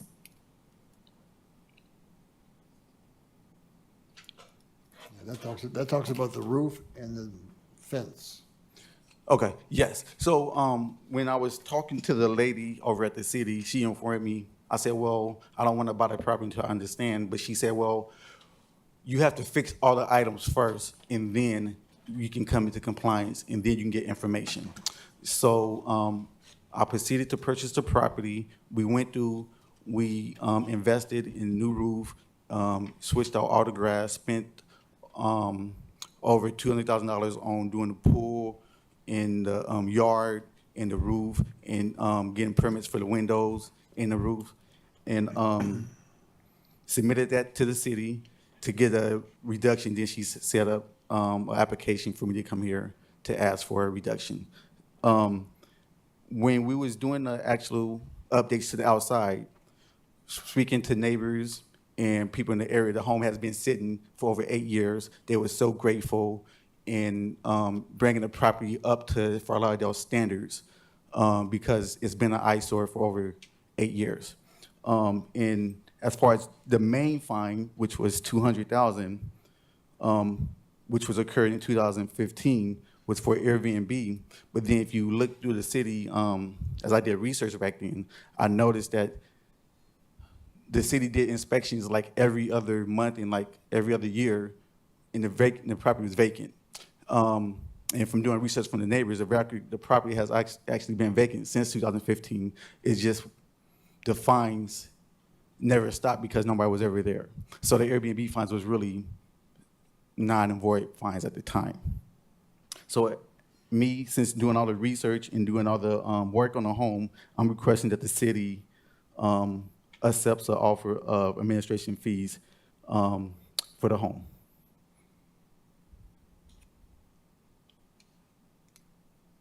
Is that for the first case?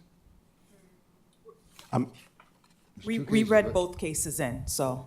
Which one's an Airbnb? The 279. The first case. Okay. And it was actually, if you look at the research, it's been vacant the whole time.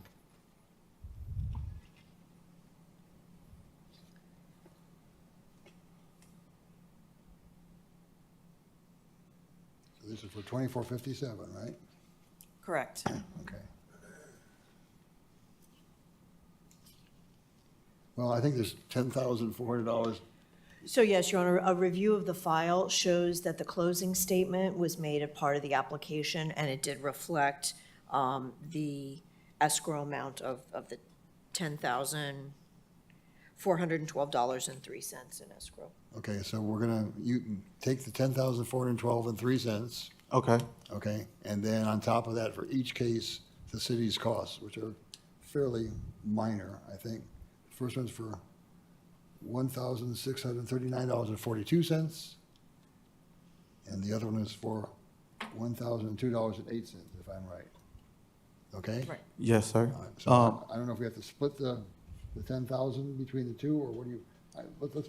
Sure, we can split it in half, that's no Okay, problem. let's do that, so it shows that each one is settled for.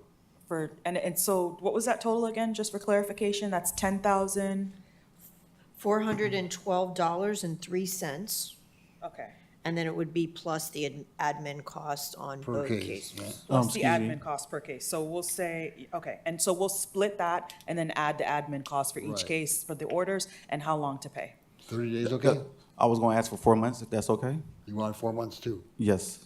Okay, let's give them 4 months, knowing you gotta, again, if you Yes, don't pay it, it's gonna be a problem, right? Completely understand. Okay, all right. How do I get information on who to pay? I will email everything to you after this hearing, okay? Okay. In a couple days. Okay. All right, sir. Thank you, guys. Next case is on page 1. Case number CE 131-20833, property address 1308 Northwest First Ave, owner Robert Villa. Total lien amount of $5,400 with administrative cost of $498.42. The city requests $2,700. Good morning, Your Honor. Yes, sir. So, my name is Robert Villa. I bought a property back in October 2013. It was tenant occupied. This is the first time I actually had a tenant there. From the very beginning, these people refused to pay the rent, destroying my house. Anyway, so the city came in at sometime in December and fined me for stuff that, debris in the front yard and other things. But I filed the paperwork for eviction on November the 20th. So for that whole time, almost 2 months, I wasn't able to go to the house. So all I wanted was extra time to comply, and as you can tell, I complied by, I think, February the 6th. And I didn't actually get the physical property until the end of January, because I have the copy of the final judgment or whatever from the judge stating that they needed to vacate the property by January the 3rd, which they didn't. Then I had to go back to the courthouse and do the second step, and then goes to BSO and blah, blah, blah, blah, blah, blah. So at the end of January, actually, I got a hold of the property. And I complied by February the 6th. You complied by March 5th, 2014. Something is missing, because if you look at the amount of the dates, it says that I've been fined $100 beginning December the 15th, and if you do the math for 50-something days, it goes all the way into February 6th.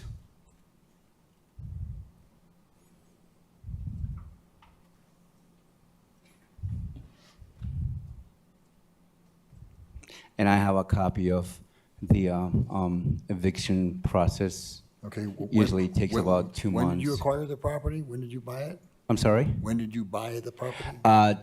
It was sometime in October 2013. October 24th, 2013.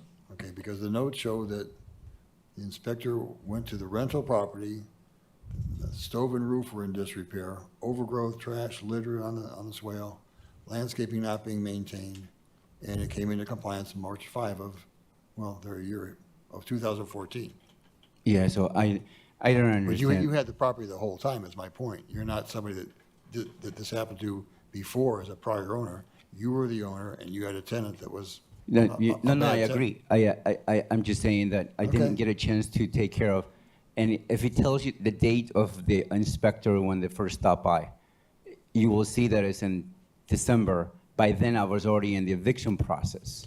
So I couldn't really take care of the property. Okay, well, again, it got to that point where the city had to go out there and you didn't do anything as a landlord. Well, the tenants were purposely destroying the house to get me in trouble because they didn't want to vacate the property. Okay. And all I'm asking is basically I did comply, and I think under the circumstances that I was going through the whole eviction process, maybe I needed a little more time. That's all. Yeah, it would have been better if you had gotten it, but, so. I try to explain that to the No, I get inspector. it. All right, so it's, the lien amount is $5,400. The city's recommending $2,700. I'll reduce that a little more to $2,500. And then the city's cost of $498.42. So $2,500 plus $498.42 is, what is that? Well, so I'm responsible for half of that fine? That's half of what the fine is. The lien is $5,400. So I'm not going anywhere near that. I'm going to half of it. That's the city's recommendation. And again, if it was somebody else before you, I'd be more inclined to reduce it more. But it was property you had, whether you took time or whatever it was about these tenants, it's about how diligent you are in getting the tenants to comply. And meanwhile, the people that lived around this property had to put up with overgrowth, trash, litter on the swale. So that's the order. The amount will be $2,998.42. Can we make it 2,000 even, Your Honor? I'll make it $2,500 even. Fine. Now I'm done. Okay? Fine. And you got 30 days to pay it, or you need Fine. more time? I'm fine, 30 days. Okay, let's do. Thank you. Thank you. Next case is on page 9. Page 6, excuse me. Case address, I'm sorry, the case number is CE 22080720, property address 2613 Tortugas Lane. Owner Charles J. Adelson and Charles Addison Trust. Total lien amount of $11,250 with administrative cost of $650.27. The city requests $3,375. The appeal deadline was September 16th of 2022, and no appeal was received for the citation. Okay, but still, it's a lien reduction hearing, so I can reduce it. Correct, to what I yes. think- Okay. Yes, sir. Yes, yes, Your Honor. My name's Greg Bruton. I represent the actual, the owner and the tenant who was leasing the property, and was told that the vessel was able to be docked there. And I think in your records, you'll see where there was a steering issue that we could not move the vessel because we had to order it from Italy. It's one of those vessels that's a very rare vessel called a Riva, and they are unique and parts are very difficult to come by. You couldn't move it without being able to steer it. Could not steer it, so we Right. could not move it, but we did come into compliance about mid-November. My client moved out of the property in January. So we are in compliance today, and we're asking, I would like to ask that the fines be reduced to, the liens be reduced to administrative costs and hard costs. Okay, let me do, I understand the background. I saw something that was kind of disconcerting, that whoever had the property would not let the inspectors go inspect the property. But that's so-called water under the bridge at this point. Let's do $1,000 for the fine and then the costs. Yes, sir. Okay? So Yes, the sir. costs are 650.27, right? So 1650.27 total. Thank you, sir. All right, sir? Appreciate it. Okay, you Thank need 30 days is enough? 30 days is enough. Thank you, Mr. Bruton. Okay, thank you. Next case is on page 1, case number CE 07121199, property address 1019 Northwest 14th Court, owner Lumi Estate LLC, total lien amount of $46,400 with administrative costs of $956.08. The city requests $13,920. Yes, sir. Hey, Your Honor, how you doing? Howdy, what's your name? Tony. Okay, Tony what? When I bought this property. What's your last name? Mertil. Thank you. When I bought this property in December, that was 2021, I inherited a hostile tenant. So after, going back and forth with him on paying his bill, he didn't want to pay. So he actually called the city on me. So when I talked to my attorney, he told me stay off the premises. During that time, it was kind of hard with the eviction process during 2021 because COVID. Right. So once I actually seen I had a problem, I was working with the Inspector Exensius, to get rid of, everything in compliance. So I didn't really even know I had costs occurring every day. So I'm just trying to, How long did this persist? I forget, it's written here somewhere. 326 days, Your Honor, but as the gentleman stated, it did start under the previous property owner. Okay, okay. So everything's okay now, the pool is taken care of? Yeah, You everything. still own the property, right? Yeah. Okay, all right. All right, I'll do a similar thing what I did for the gentleman before you. $1,000 plus 956.08 is the amount of the city's costs in it, Okay. okay? Okay. How long do you need to pay? Do you need more than 30 days? No, 30 days is fine. Is 30 okay. days is fine? Yeah. All right, sir. Thank you. Okay, thanks for Appreciate it. coming down. Good luck. This concludes the lien reduction hearing for March 16th, 2023. All right, folks.